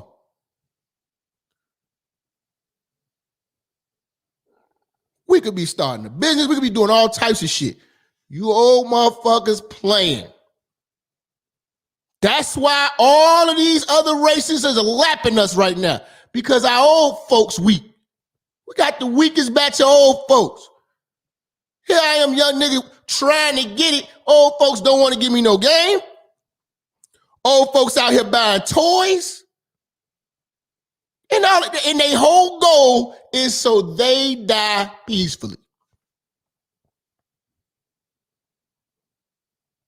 I'm going to enjoy my retirement. Let me tell you something, man. While you retiring, you relaxing, there's a race of older men that's out here hustling till they die for their family and for their people. Not you comfortable Negroes. Not you comfortable Negroes. Listen, man, we going hard today. I'm about to get the phone lines going. I appreciate the love and support y'all been doing. You know what I'm saying? But it's time to go hard, man. I gotta bring out Pastor Gino, man, so we get the calls going. That's right. You so-called Christian-looking whores, jumping in some church, flapping your ankle chains around, all on the choir, breasts hanging out, lips all red, nails painted red, purple, blue, green, long like bird claws, all this fake hair, breast implants, toenails painted with little fake diamonds in it. Your toes ain't richer. You're nothing but a prostitute. Amen. Yeah, man. Wonderful, beautiful. Go ahead, go to church now. Go to church. That's nothing but a singing hoe, a shouting hoe, a organ playing hoe, a choir director hoe. Hey, preacher. If what I just said describe your wife, you're married to a hoe. Amen. Am I right, sir? Talk to me. Wonderful, beautiful. Yes, sir. Amen. Yes, sir. Wonderful. Amen. Hallelujah. Amen. Man, that's a real man. Don't want his wife out in the street looking like a prostitute. And you a holy woman? Amen. Amen. Or claim you's a Christian? Christian with skin-tight pants. Showing the very shape of your birth canal. Going to some church with the shape of your birth canal exposed in public and jeans all up the backside of your behind. Carrying a Bible. That's right. Going to church. That's right. Yes, sir. Yeah. Man. Shout out to my brother Gino Jennings, man. Blessings to him, man. Listen, we about to take calls 563-999-3641. Y'all get in the call queue. I got to hit y'all with the brother Rands because y'all been showing love. Then we're going to shout out everybody who contributed to the Cash App.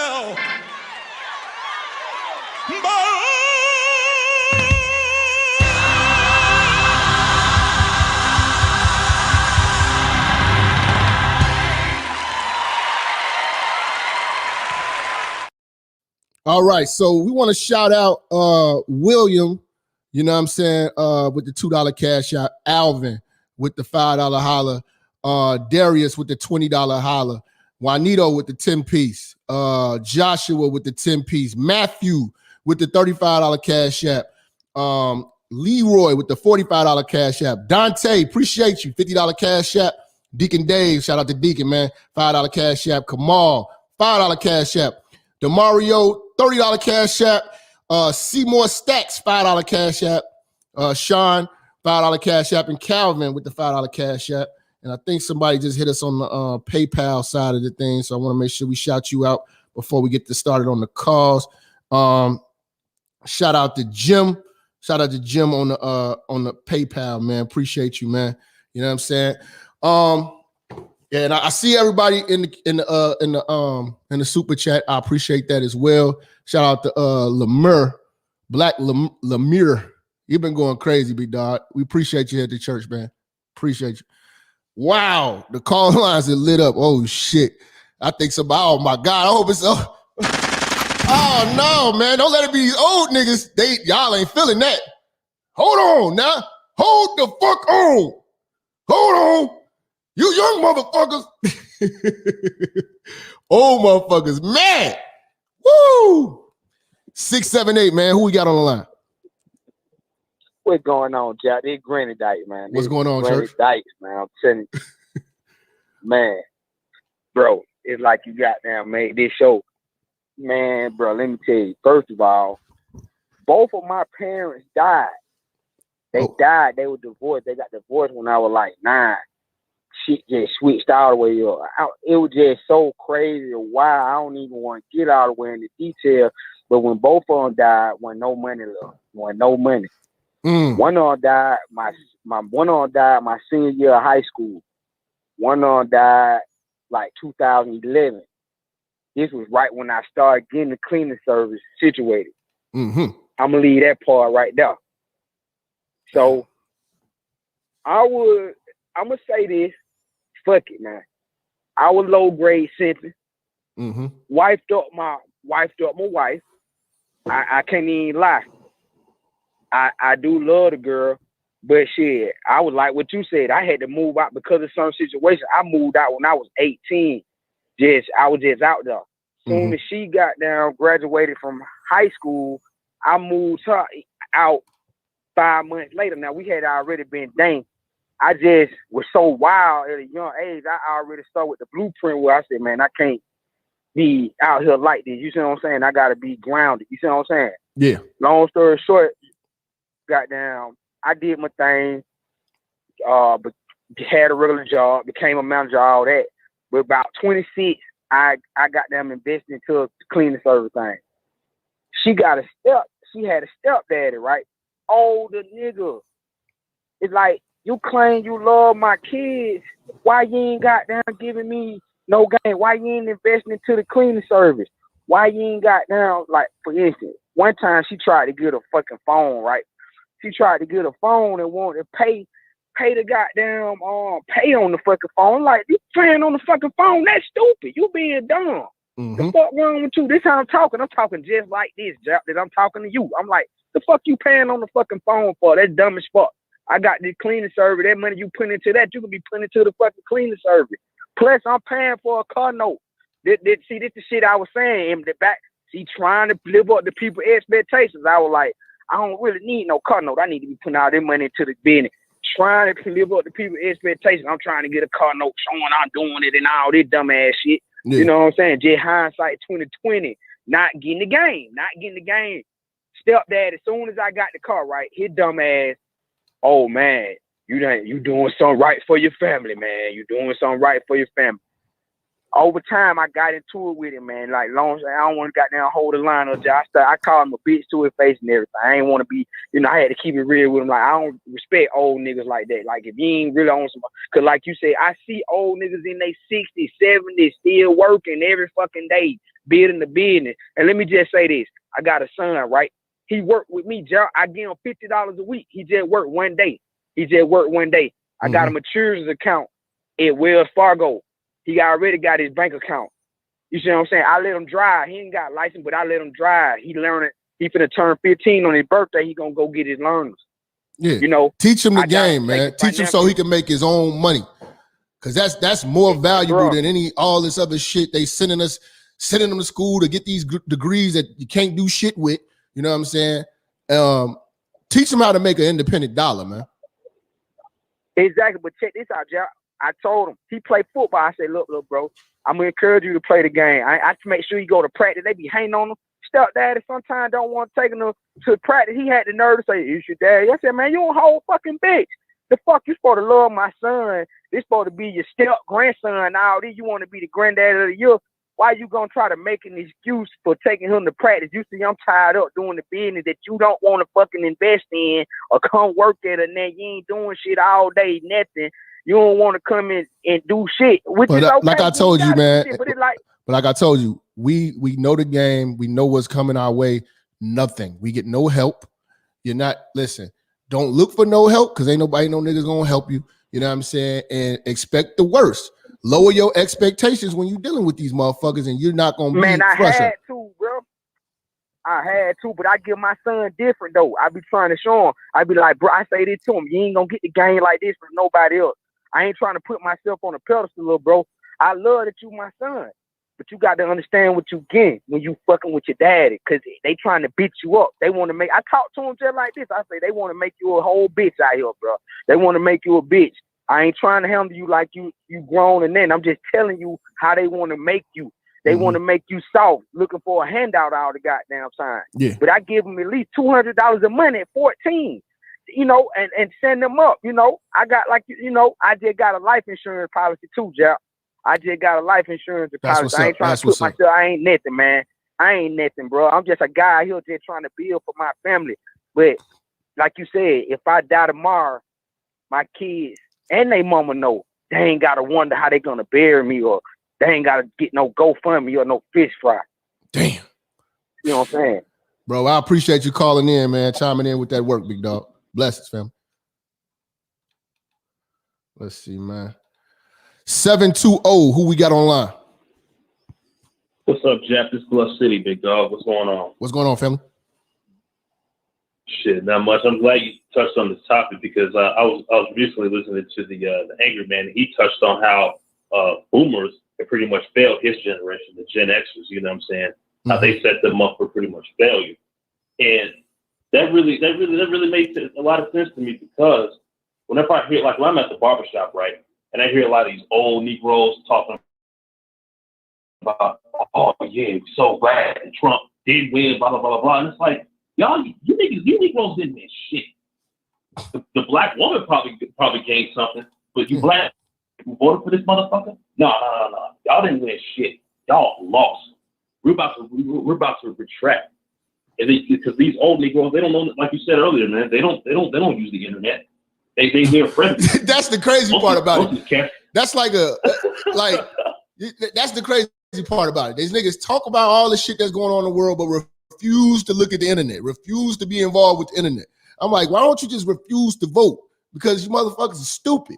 You know what I'm saying? Like, you're getting lied to, and you're cheering, you're leading it. Like, I've never seen this. They were so happy.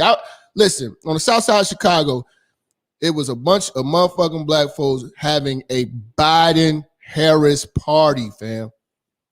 Niggas in there celebrating, doing all this, and they're quiet now. Ain't nobody said shit. Yeah, they're not pissed. They're not pissed about that Keystone Pipeline thing. They don't care about it. Like 50,000 to 60,000 jobs. How's no one pissed about that? Because the thing is, they're just comfortable. They comfortable. It didn't happen to them. You know what I'm saying? It didn't happen to them. See, let it be some motherfuckers in Texas. I want to hear from motherfuckers in Texas who done lost their job because of this shit. You know what I'm saying? And how you feel when you see motherfuckers. Texas, I'm glad you mentioned that, because Texas might secede from the United States. They need to. I'll move down there. That should be dope. I should be dope. That's not a bad idea. If they secede from the United States, that's huge. If they become their own nation. That'd be dope. I'll move to Texas. I ain't gonna lie to you. You gotta get a motherfucking passport to get to Texas. I would consider it too. It might be cheaper than Memphis. But anyways, man, I just wanted to give my 2 cents. I appreciate you for having me on, big dog. Blessings to you, family. Yeah. All right. Let's see, man.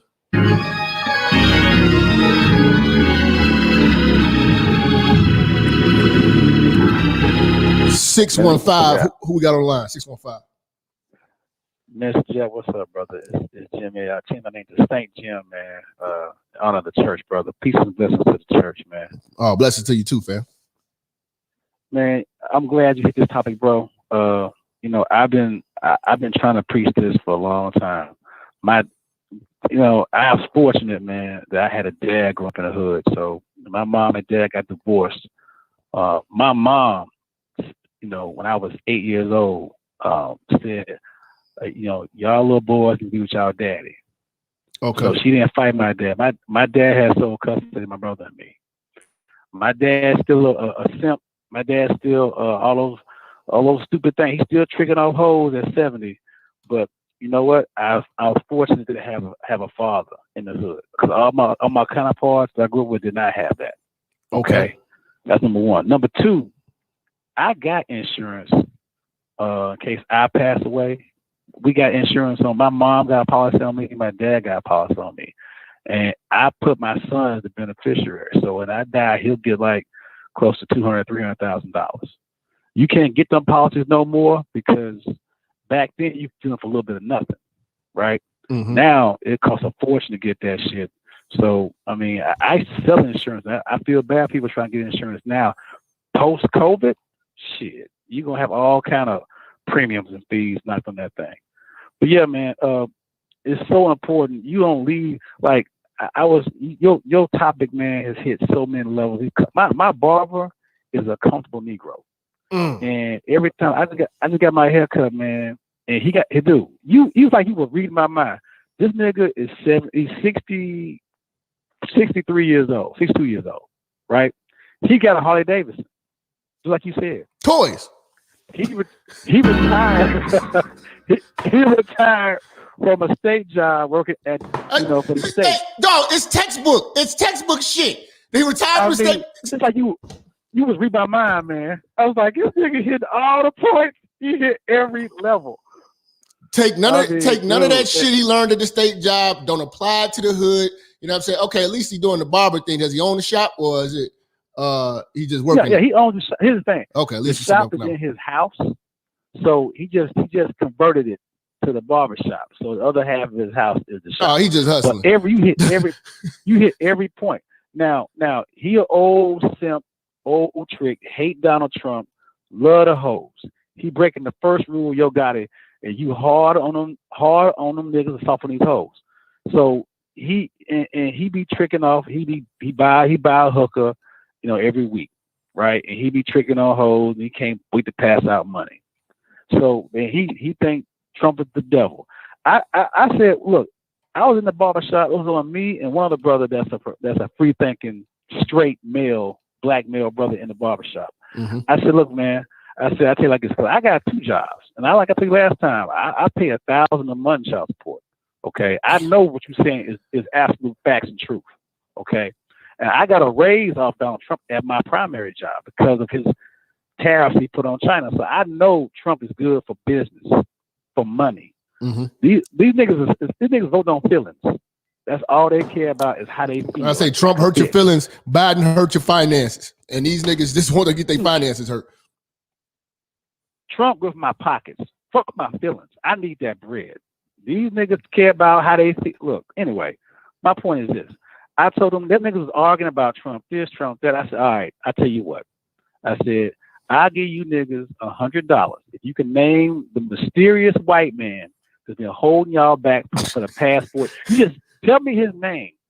Whoever this mysterious white man is that showed up in 1985 and knocked the books out of y'all niggas' hands so y'all couldn't go to school, y'all couldn't succeed, and all these problems that who was the mysterious white man that told my cousin to join the Crips? Who was the mysterious white man that got my cousin? Who was the mysterious white man that told her to go raw? Who was the mysterious man that all these bad things that y'all niggas is so angry about? I never seen it. I never. They're passionate, dog. You like you said, they think he's the devil, and we got they voted in the goddamn devil and his bitch.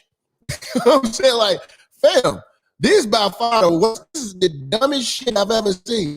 You know what I'm saying? Like, you literally being a bitch that her whole life's work was cooking niggas in the courtroom.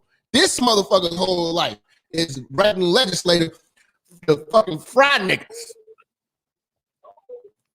Keeping niggas in jail. Yeah. So, yeah, man, it's fucked up, man. But the Old Comfortable Negro, man, like I said, it's hard to get game from them.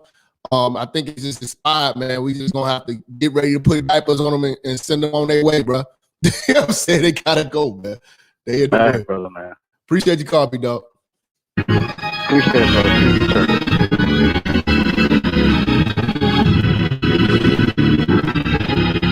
Shout out to my brother Simple P. See him in the building. 954, who we got online?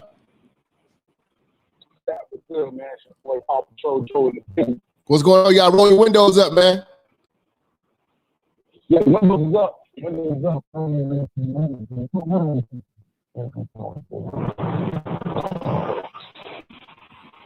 All right, big dog. You gotta call back, man. It's getting shaky, man. 708, man. Who we got online? Yo, Jap. What's going on, family? What's good, man? I'm out here in Inglewood, man. Finishing up some jobs and shit. I just left a comfortable nigga house, man. This nigga was in here telling me how he just put, you know, his youngest daughter, who's 20-something years old. I said, damn, is she married? Showed me a picture of a nice little young lady, and she said, is she married? No, she's not married. She just finished college, and you know, I just bought her a car. So you bought a car? Yeah, I just bought a car. $20,000 paid for it, cash. Mm-hmm. Bragging about it shit. She gonna be a fuck up. Yeah. She gonna be a fuck up. Damn. You spoiled. She graduated college. She's not gonna be shit. Like, that's what I'm saying. Like, he with the real information he should have been telling her is don't get fucking pregnant. Should have invested in fucking IUD or something, some type of sterilizer so the motherfucker can get pregnant. She's fucked. She's financially fucked for the next. He's just a grandfather now. He's gonna be all involved in her. She gonna juice his ass till he die. I see this shit all the time. She got free education off this nigga. She got a free car off this nigga. She gonna have a kid, and there's gonna be some other motherfucking nigga that's gonna wipe her up and take the bill too. She just passing the bill like a lot of these spoiled ass little girls with these daddies that were comfortable niggas. You know what I'm saying? Pretty sure you say retired or you had a state job or something. It's the craziest part of the whole travel I had with the nigga Jap. That's what he told me he was just at before I got to his crib at 11 o'clock. McDonald's on 95th and Halsted, nigga. So all these old comfortable niggas in Chicago, they get together and your only dream and ambition when you get to certain ages is meet up with your other retired ass niggas. You put other kids through college who wasn't yours because your wife was tricking off and shit with the milkman and all that. Yeah, that's what they was doing back in the day because they was step-ass niggas. They sit over there with the newspaper brought in the crib. and the sausage biscuit Now and the newspaper. The sausage biscuit, the newspaper, and the motherfucking and the 60-cent senior coffee, nigga. Get the fuck out. Yeah, nigga, you see how many times they sit in that motherfucker? They might get a McMuffin or something, but it's just cups of coffee in these old niggas' hands with a lot of keys and a lot of change and shit falling. You know, so you niggas is crazy. You got the big roll masters and shit sitting outside, and that's all y'all life is. You know, like old niggas is some of the worst niggas. The caller made a good point before me. He said they love talking about Trump and shit. And I got a good one for my man father. I love arguing with him because he just an old dog, but so strong and passionate about some shit. And I can't wait to ask him about what he think about the man breast and the human milk that the kids that you got to say now. Now you can't say breastfeed. You got to say chest feed. This is what these motherfuckers voted for. Oh man, that's crazy. This is what they wanted. Now, but no, I mean, I just like to ask him, what do you like about Biden? Well, he ain't Trump. Fuck it. They don't know. I'm like, all right, man. They don't know shit about Biden, bro. I can't stand these old niggas, man. Man, old niggas make me sick, bro. Then they try to hackle you on your front, man. The fuck out of you, old ass road man Lincoln. You old Lincoln. Go shovel your nigga. Quit trying to give me $3 to shovel your snow, nigga. I want 40, motherfucker. That nigga funny, man. Nigga. Appreciate the call, big dog. Bless old you, niggas, baby mamas are passing the ass. Gang.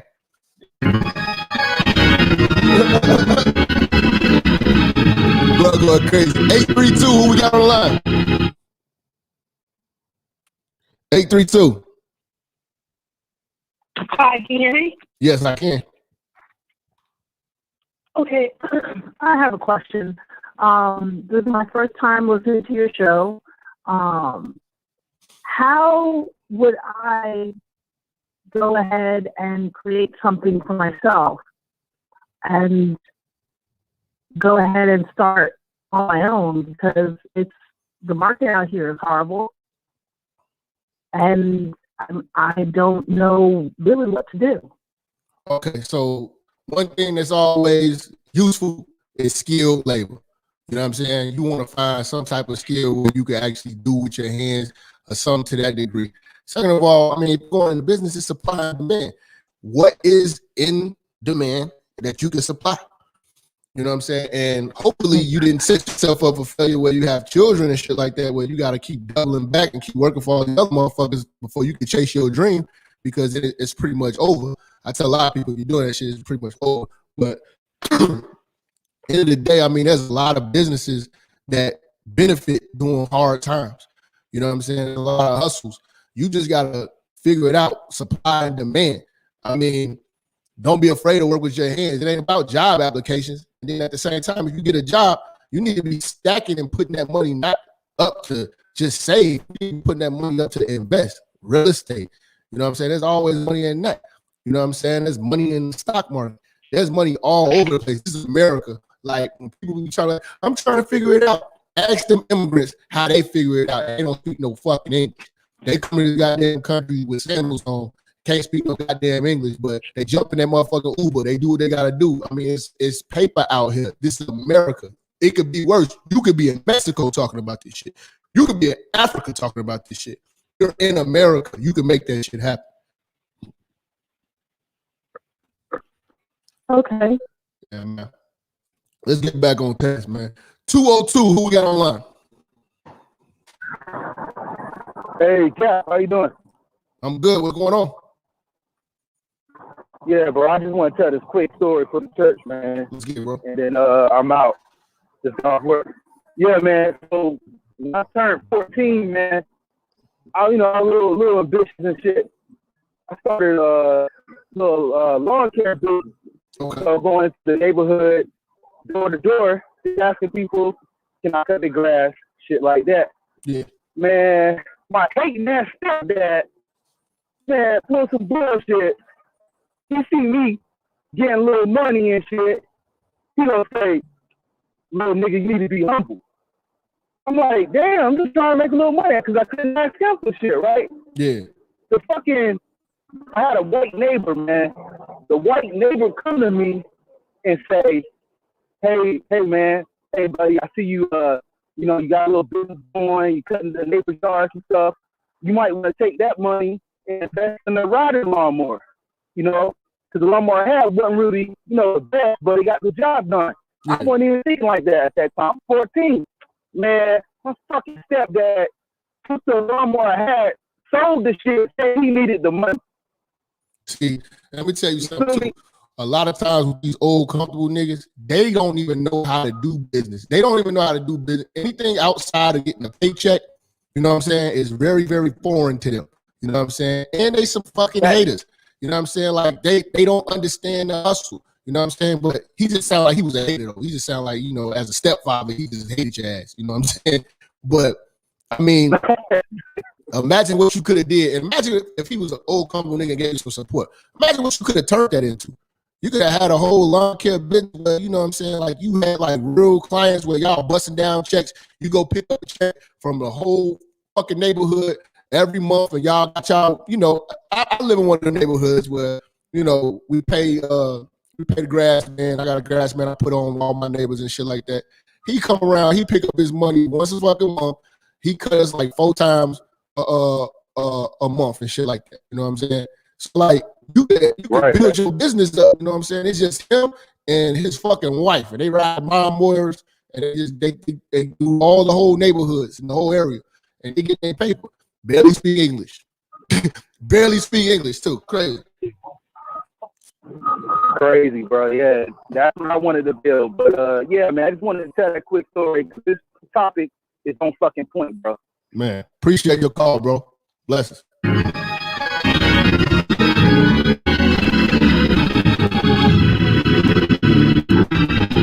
Yo, 267, who we got? This Jap. What's going on, fam?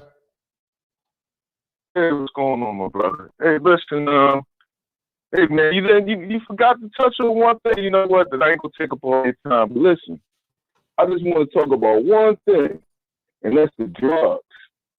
I mean, the baby boomers, man. I mean, I know the millennials don't understand, man.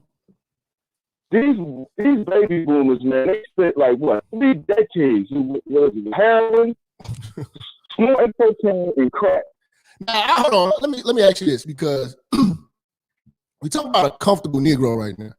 I don't see the comfortable Negro being a Negro that's like on substances like that. Maybe he drinks, but like the comfortable Negroes usually ride Cadillacs, they buy motorcycles. They ain't shooting up shit in their arms, bro. You know what I'm saying? They got the money, they just don't allocate it. But I do understand what you're saying back then when they was young. Yeah, they was kicking it. But I mean, a lot of us kicked it. I'm talking about right now, they comfortable, got this good job, and they contribute nothing to the game. No, they contribute nothing to the next generation that's coming up. They pass down nothing really of substance, just toys and shit. Okay, so let's go with that. Like I said, the millennials don't understand, and this is why I think us Generation X exploited the millennials.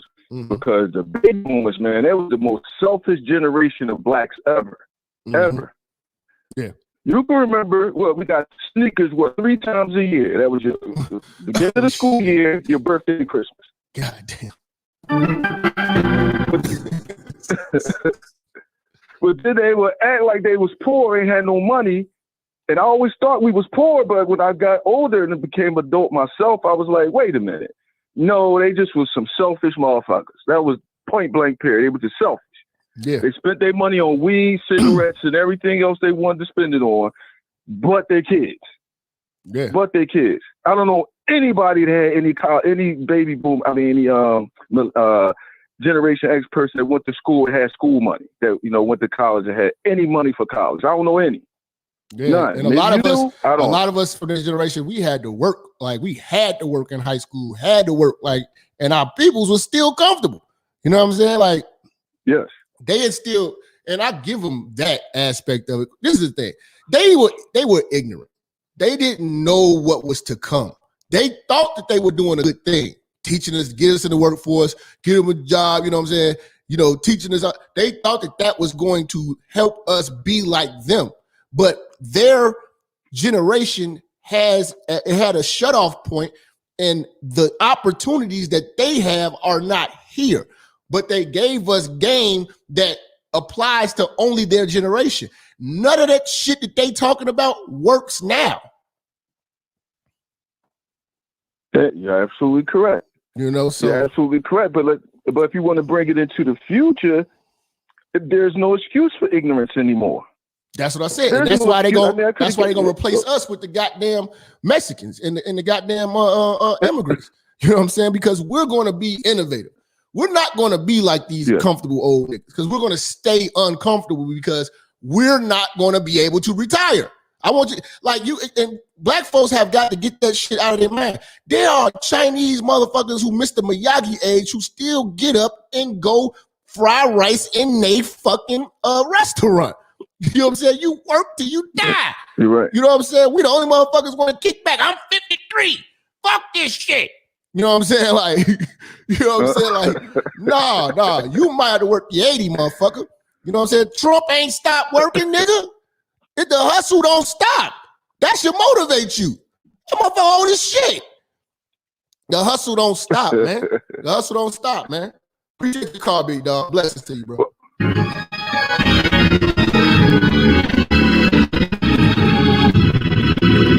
501. Who we got? 501. Hi, Jap. This JL, man. Can you hear me? Yeah, I hear you. Hey, Jap. Great show, but I want to say a couple of things, bro, and I'm gonna get off the line. Man, baby boom was born in 1946 to 1964. Generation S, 1965 to 80. Millennials, Gen Y, which I fall under. Yeah, the baby boomers, who really fucking up the millennials are the Generation X. Man, your phone breaking up, bro. You gotta fix your phone, bro. Okay, sorry, can you hear me? Yeah, go ahead. Okay, who's talking about the Negroes, the Generation X on 1965, 1980? All right, the phone breaking up, big dog. You gotta call back, bro. I apologize, man. Blessings to you, family. Let's see. Let me take another call. 803. Yo, what's good, man? What's going on, family? Hey, nothing. Hey, I got a little quick story, right? Go ahead. Everything you say is on point. Because the whole time I was growing up, my mama always complained about how tight my daddy is on the dollar. Mm-hmm. She always told me, hey, your dad, he don't like to spend no money. Further along as I get older comes my stepmama. Stepmama wants to shop at Neiman Marcus and all that stuff, right? Mm-hmm. My daddy wasn't bullish. You know what happened? Here we go, 25 years later, you know what happened? My daddy bought 8 acres of land in the house to leave to me and to leave to his grandkids. There you go. That's what happened. Now, the women never leave us shit. Now, you know that, right? You know these women never leave shit. Yo. Hey, you breaking up. I said these women never leave shit for the kids. That's right.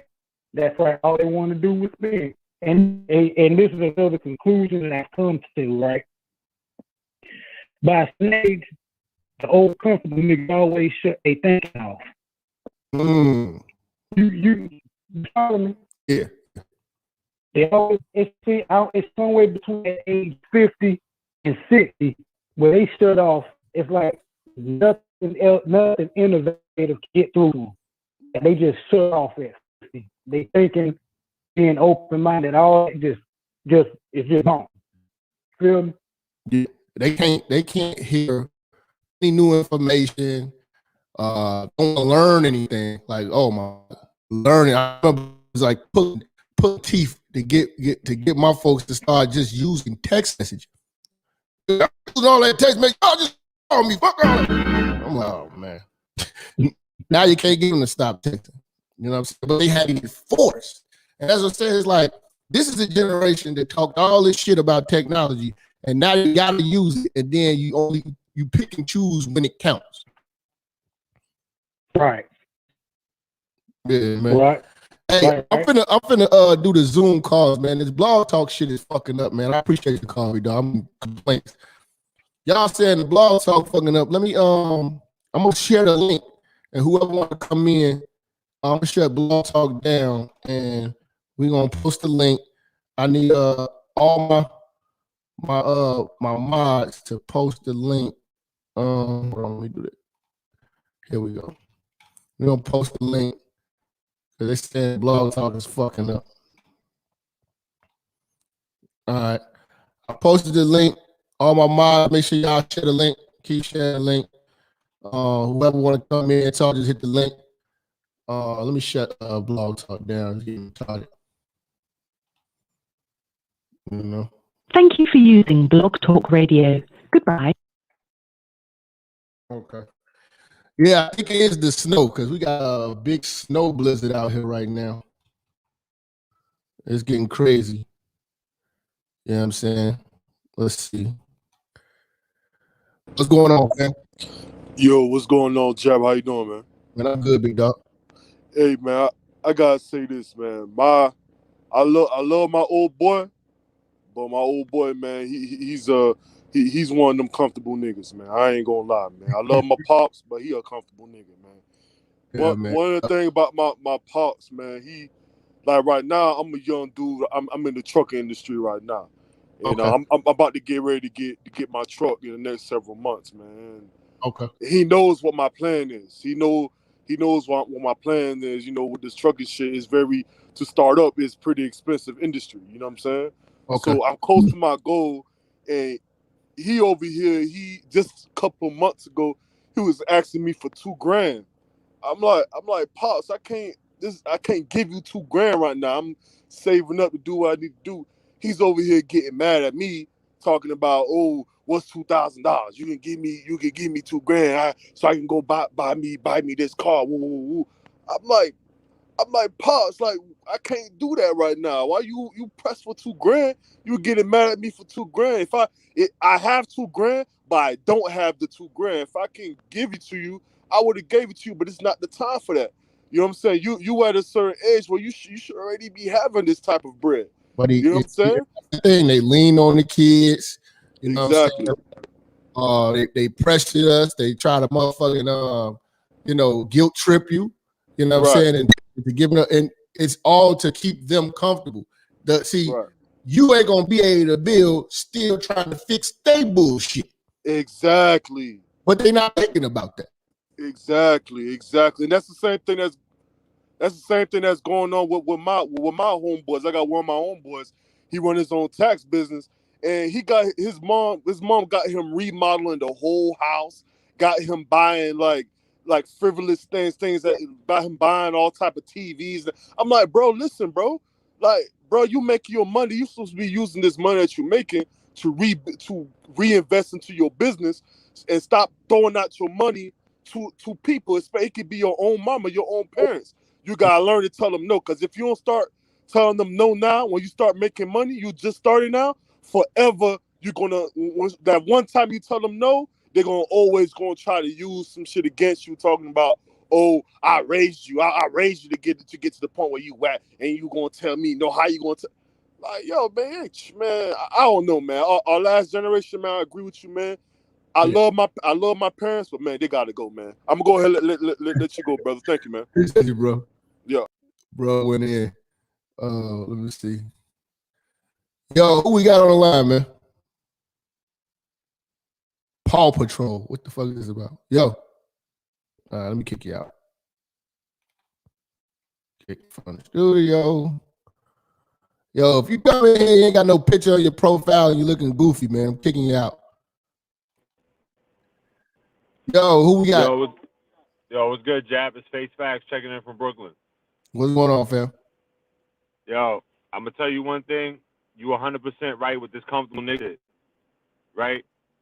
Yeah. I mean, I'm a millennial. I'm 35, and I work with a bunch of comfortable niggas. Like, I'm fortunate enough that I slipped through the crack, so I'm probably gonna be one of these comfortable niggas. But I still think like you and a lot of these Red Pill guys, like these comfortable niggas, are the puppies of the original German Shepherds. Oh shit. And you ever notice that a lot of these comfortable Negroes, they sound like German Shepherds? Like if you close your eyes, you can kind of just imagine these niggas talking with their hands on their hips. They be sassy, man. Like 100. Like, it's a lot of that. And I work with so many of them that can retire because they have the time and the age, but they can't because their finances aren't together. Ooh. Or they got kids. See, what's crazy to me is my experience is I work with them because I've been in the job since 28, and what they tell me is, oh well, my son is your age, my daughter's your age, and I always hit them with the, oh well, what are they doing? Well, they ain't got their life together, and I'm always looking at them like, well, what did you prepare them for? They say, oh, well, I fed them and I put a roof over their head, and that goes to your bare minimum point, and then. They always complain. They say, oh, well, I wish my son or my daughter was more like you. And I was like, well, I was forced to be. Like, my mother did the best she could, but she didn't really know. She didn't know nothing. She didn't know to tell me or to prepare me. And don't get me started on my father. And then make it worse, you know, I mess around and have a baby with a woman who was raised by two comfortable niggas or uncomfortable niggas. Niggas who think they're comfortable, but they're not set up to be comfortable. Yeah. It's like, man, like, it's so these good jobs put a cap on black folks' potential to actually be great. You know what I'm saying? Like, niggas just stop after they only want a certain amount. Like, they want a certain check till they die, want to die comfortably. You know what I'm saying? And never take the risk. They don't have the ambition. These type of motherfuckers will talk you out of doing business. I kid you not.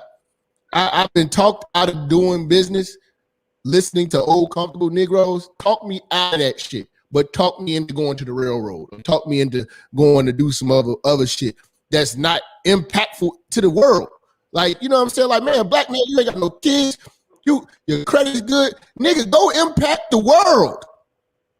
Why are you holding yourself back? You know what I'm saying? Because you're listening to Comfortable Negroes. Right. They got finish line syndrome. They want to look for it and choose to quit. Damn. Man, I appreciate you coming on, big dog. Blessings to you, bro. Let's see, man. What's up, Bob? What's good, bro? Can you see me? I'm just make sure you get some good light. I see. Yeah, what's going on with you, man? Man, shit, man. Talk about these Old Comfortable Negroes. You know what? That's why I hit you. I can relate to that, bro. When I was working at Cook County, bro, Cook County Hospital, man, I was there for 15 years, right? Yeah. So when I got into the bullshit with the child support, you know what I'm saying? They already knew where I worked. I told them to go off that income where I was making, right? So it was time for me to make a move, you know what I'm saying? Because I always believe in, you know what I'm saying, entrepreneurship and doing for self, which I always had 3 or 4 sources of income. It was like, it's time to bounce. Mm-hmm. You know, I left, and then here come the rumors, you know what I'm saying? Hey, dude, running for child support. First of all, you can't run for child support if you're already in the motherfucking system. Once they got your income, they going off that shit. You can quit, do whatever the fuck you want to do. Now, the ones who saying this shit was motherfuckers, what my man said earlier, been there for 40 years, can't leave, ain't got shit to show for it. They motherfucker sons, fucking son husbands, some hoe ass niggas. They some baby mama terrorists to the 5th power. But they sit back and talk about me, but don't know shit what the fuck going on with me. You know what I'm saying? They still there. I mean, 40 years making the same money they've been making for like the 10 years I was there. I was making like $2 less than them. So that's how you know what I'm saying? They ain't shit. And then you know, but they want to sit back and talk about me. It's a lot of niggas that's like they street niggas, and you talk to them about asking them their family. It's like, yeah, my dad worked for CTA for 40 years, but they come from that. Okay. Okay. But they raised, they daddies and all just took their comfortable ass to work. You know what I'm saying? Right. Relied on the streets and relied on white folks to raise kids. You know what I'm saying? And don't want to stop or, you know what I'm saying, slow down to get involved with his kid. Like, fuck that. I ain't gonna lose my job. These motherfuckers. Right. 100%, bro. Kids, man. And then the main ones be talking about, why would you leave this job? This a good old job. You know what I'm saying? Like, why would he leave? Like, it ain't shit outside the world and shit. You know what I'm saying? You know about Cook County. You know what I'm saying? It's a government job, and if you can move around, it's political too. If you can move around, get you a good job paying 6 figures, that's cool. But even if you got a good job making 6 figures, you should always have some type of business that you own on your own, because shit always change. Lay your ass off, cut back. Oh, so and so didn't win, you fired and all that shit. Yep. You know what I mean? But these motherfuckers been there that should be retiring, because once you get to a certain age or a certain year, if you do your 33 and the third, and that's a lot of fucking years, you don't get no more to your pension. So whatever's there is there. You just cutting the check. And then when you ask them, like, you know, How's I'm done, but you still there. Well, you know, I got to take care of this, take care of that. But you 70 years old and you still got to take care of something. You know what I'm saying? And still broke.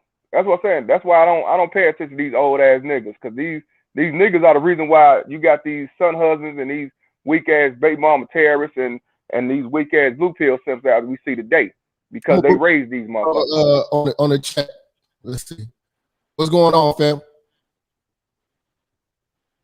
Bro, in the dark. Hey, what's up? What's up, bro? What's good, man? I got a question. Where can I start? 17 right now. I'm going to go to high school next year. Where can I start from, like, just a small step? Damn, that shit broke up. I couldn't hear you say it one time. Where can I start as a youngin' when I'm like make multiple sources of income? Where should I start from there? You live in America? What? Do you live in America? Yeah. I live in Massachusetts. Okay. You put African vibe. Don't worry about it though.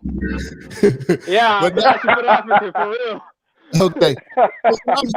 On the real, if I really wish I'd have did this, man. For a young man, right? You about to graduate high school. Yeah. If you could get your summer job, whatever, just stack up. I think it's either $5 to $6 grand. If you could find a way to stack up that money, right? Go, or it depends on your people's income, because you can't get financial aid. Before you graduate, after school, every day, go to barber college. Because by the time you go to school, you know what I'm saying, all your friends, you cut their hair, you always make money, you always have money in your pocket all the time while you figure this shit out. You know what I'm saying? Like, that's a nice ass hustle. Even I mean, it could be a career as well too, but I know it was one of my homeboys named Winston. He went to barber school the last year of high school, and we was all like in a work program. And that motherfucker always had money on him no matter what. He ended up going to the Navy, but he still always, it don't matter. If he didn't have a job, he always was gonna get some money. He was always touching money every fucking day. And he cut the whole hood, cut all the guys' hair, shit like that. I mean, that's an idea. I don't know what you're into, but a lot of things that you can work with your hands, get involved with it. You know what I'm saying? Lawn care, like the other young man was talking about, lawn care. Yeah. It's always popping. You know what I'm saying? And you're young and you got the energy to actually do the work and undercut the Mexicans. You know what I'm saying? Never the snow.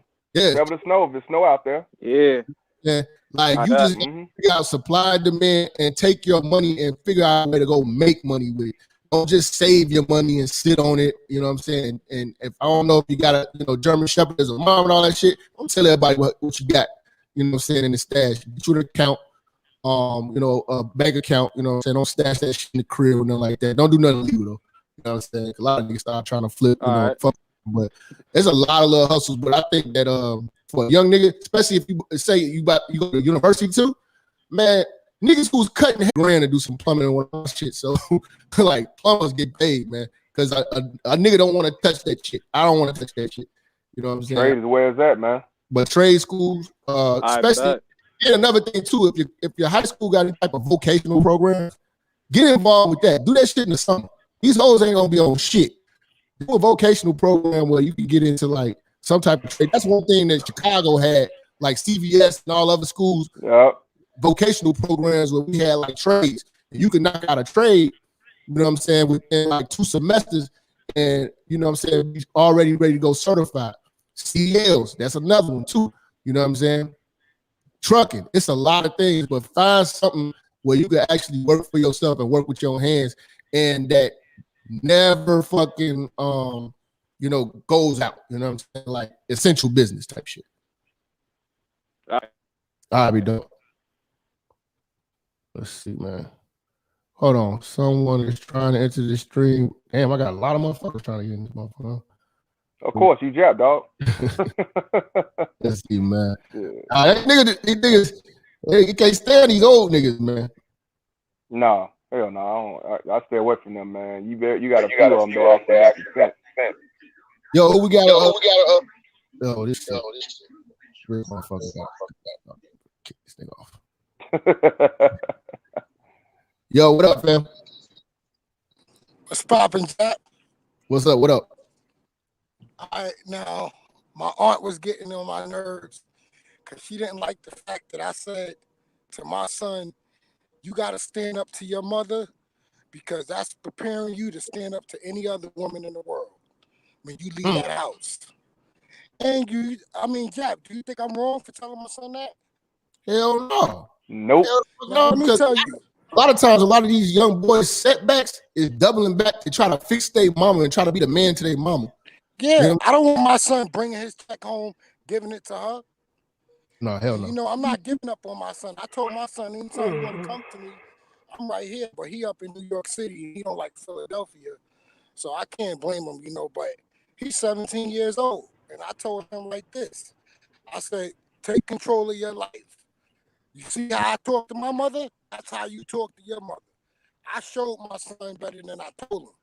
Now, my brothers and them don't stand up to my mother, but I'm standing up. Okay. My mother's not allowed to talk to me any kind of way. And you damn right. I said she's not allowed. I don't believe that part of the Bible. I'm sorry. You got to honor me for honoring you. Fuck that. You won't get me with that biblical shit. Now, I respect the church. But minister, you the true minister. You spitting them facts. You helping us. You doing the work. Appreciate it. Damn, I missed that goddamn church music. I got you, bro. Let's see, man. There's a lot of brothers. Phones is fucked up out here, right? Yeah, it is, bro. We got this snowstorm. Let's see. Look at these pictures, man. What y'all doing? Hey, what's up, Joe? I'm just laughing because you're talking about my little avatar. But man, I had to get in on this about this conversation because the thing is, I live in North Florida and I see a lot of people giving up inheritances. Like a lot of black folks, like I'm black myself, so. And my dad used to tell me, he was like, don't ever mortgage your home or your land because that's the wealth and the blessing.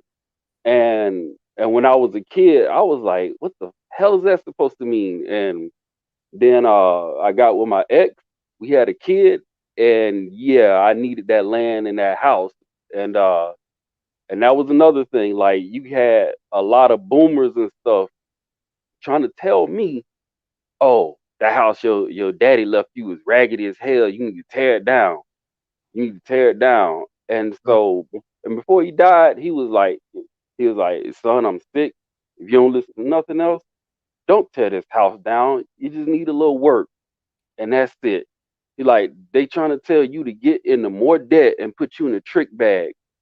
And then come to find out, yeah, it was some stuff like that because nowadays, if you got a plot of land, a lot of these home places, they want you to put your land up as collateral, and if you default on the home loan, they can take your damn land. I was like, oh hell no! I'm like, I'm not doing that, and I'm like, why y'all trying to set us up for some fucking failure, man? I'm like, you just can't. Never set us up for success. They never laced us with game. You know what I'm saying? Like, again, what he did for you, he laced you with the game. And it was the long move. See, everybody else, like I said, the comfortable niggas, they just trying to be comfortable for them. They ain't thinking about us. They didn't think about us. You know what I'm saying? Right. You know what I'm saying? Because if you think about it, if these motherfuckers was working 40, 50 years at these places, they would have something that we could work for. Right. And us. We don't get shit from them. Well, see, my old man, he was from the silent generation, so that was like right before the boomers. But my mama, she's a boomer, and they got two different ideologies. And like she's 68 now. My dad passed on in 2016, but he left me with some good game because like once I started applying it, man, it's like, oh shit just started taking off for me. So that being said, I was just sitting down with my mama one day because all of them was like, yeah, you need to go out, strike it on your own and do these things. I was like, well, our family left us some land here, homes and stuff like that, and people don't want it. They say like, well, ain't no opportunities here, so we got to go to the big city. And so, I'm sorry, slavery voice is hilarious. Appreciate it. Like slaves, man.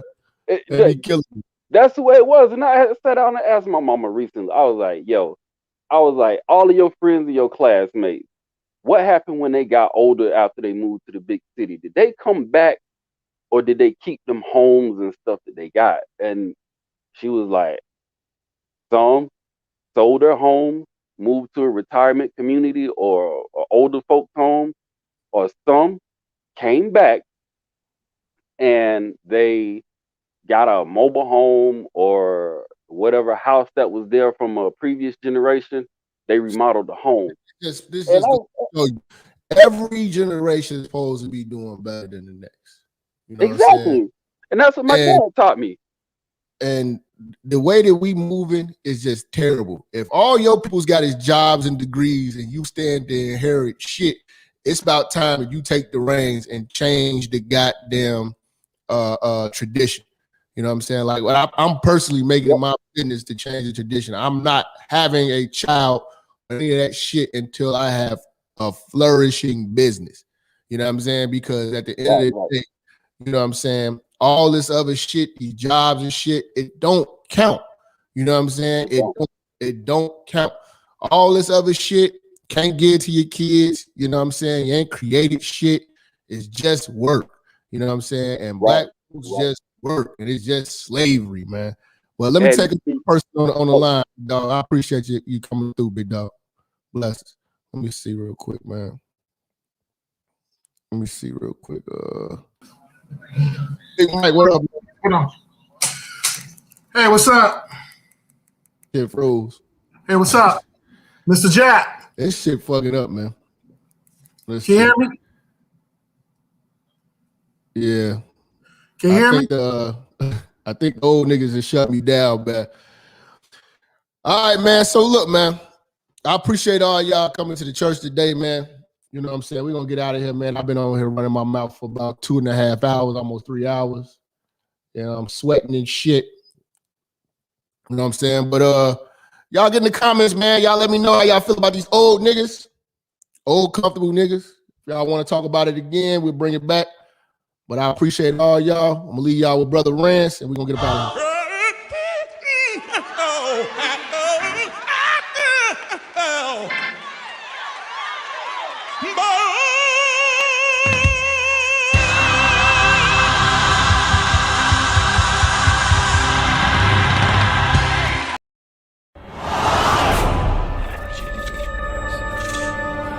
Minister Jap, I'm talking to you, nigga.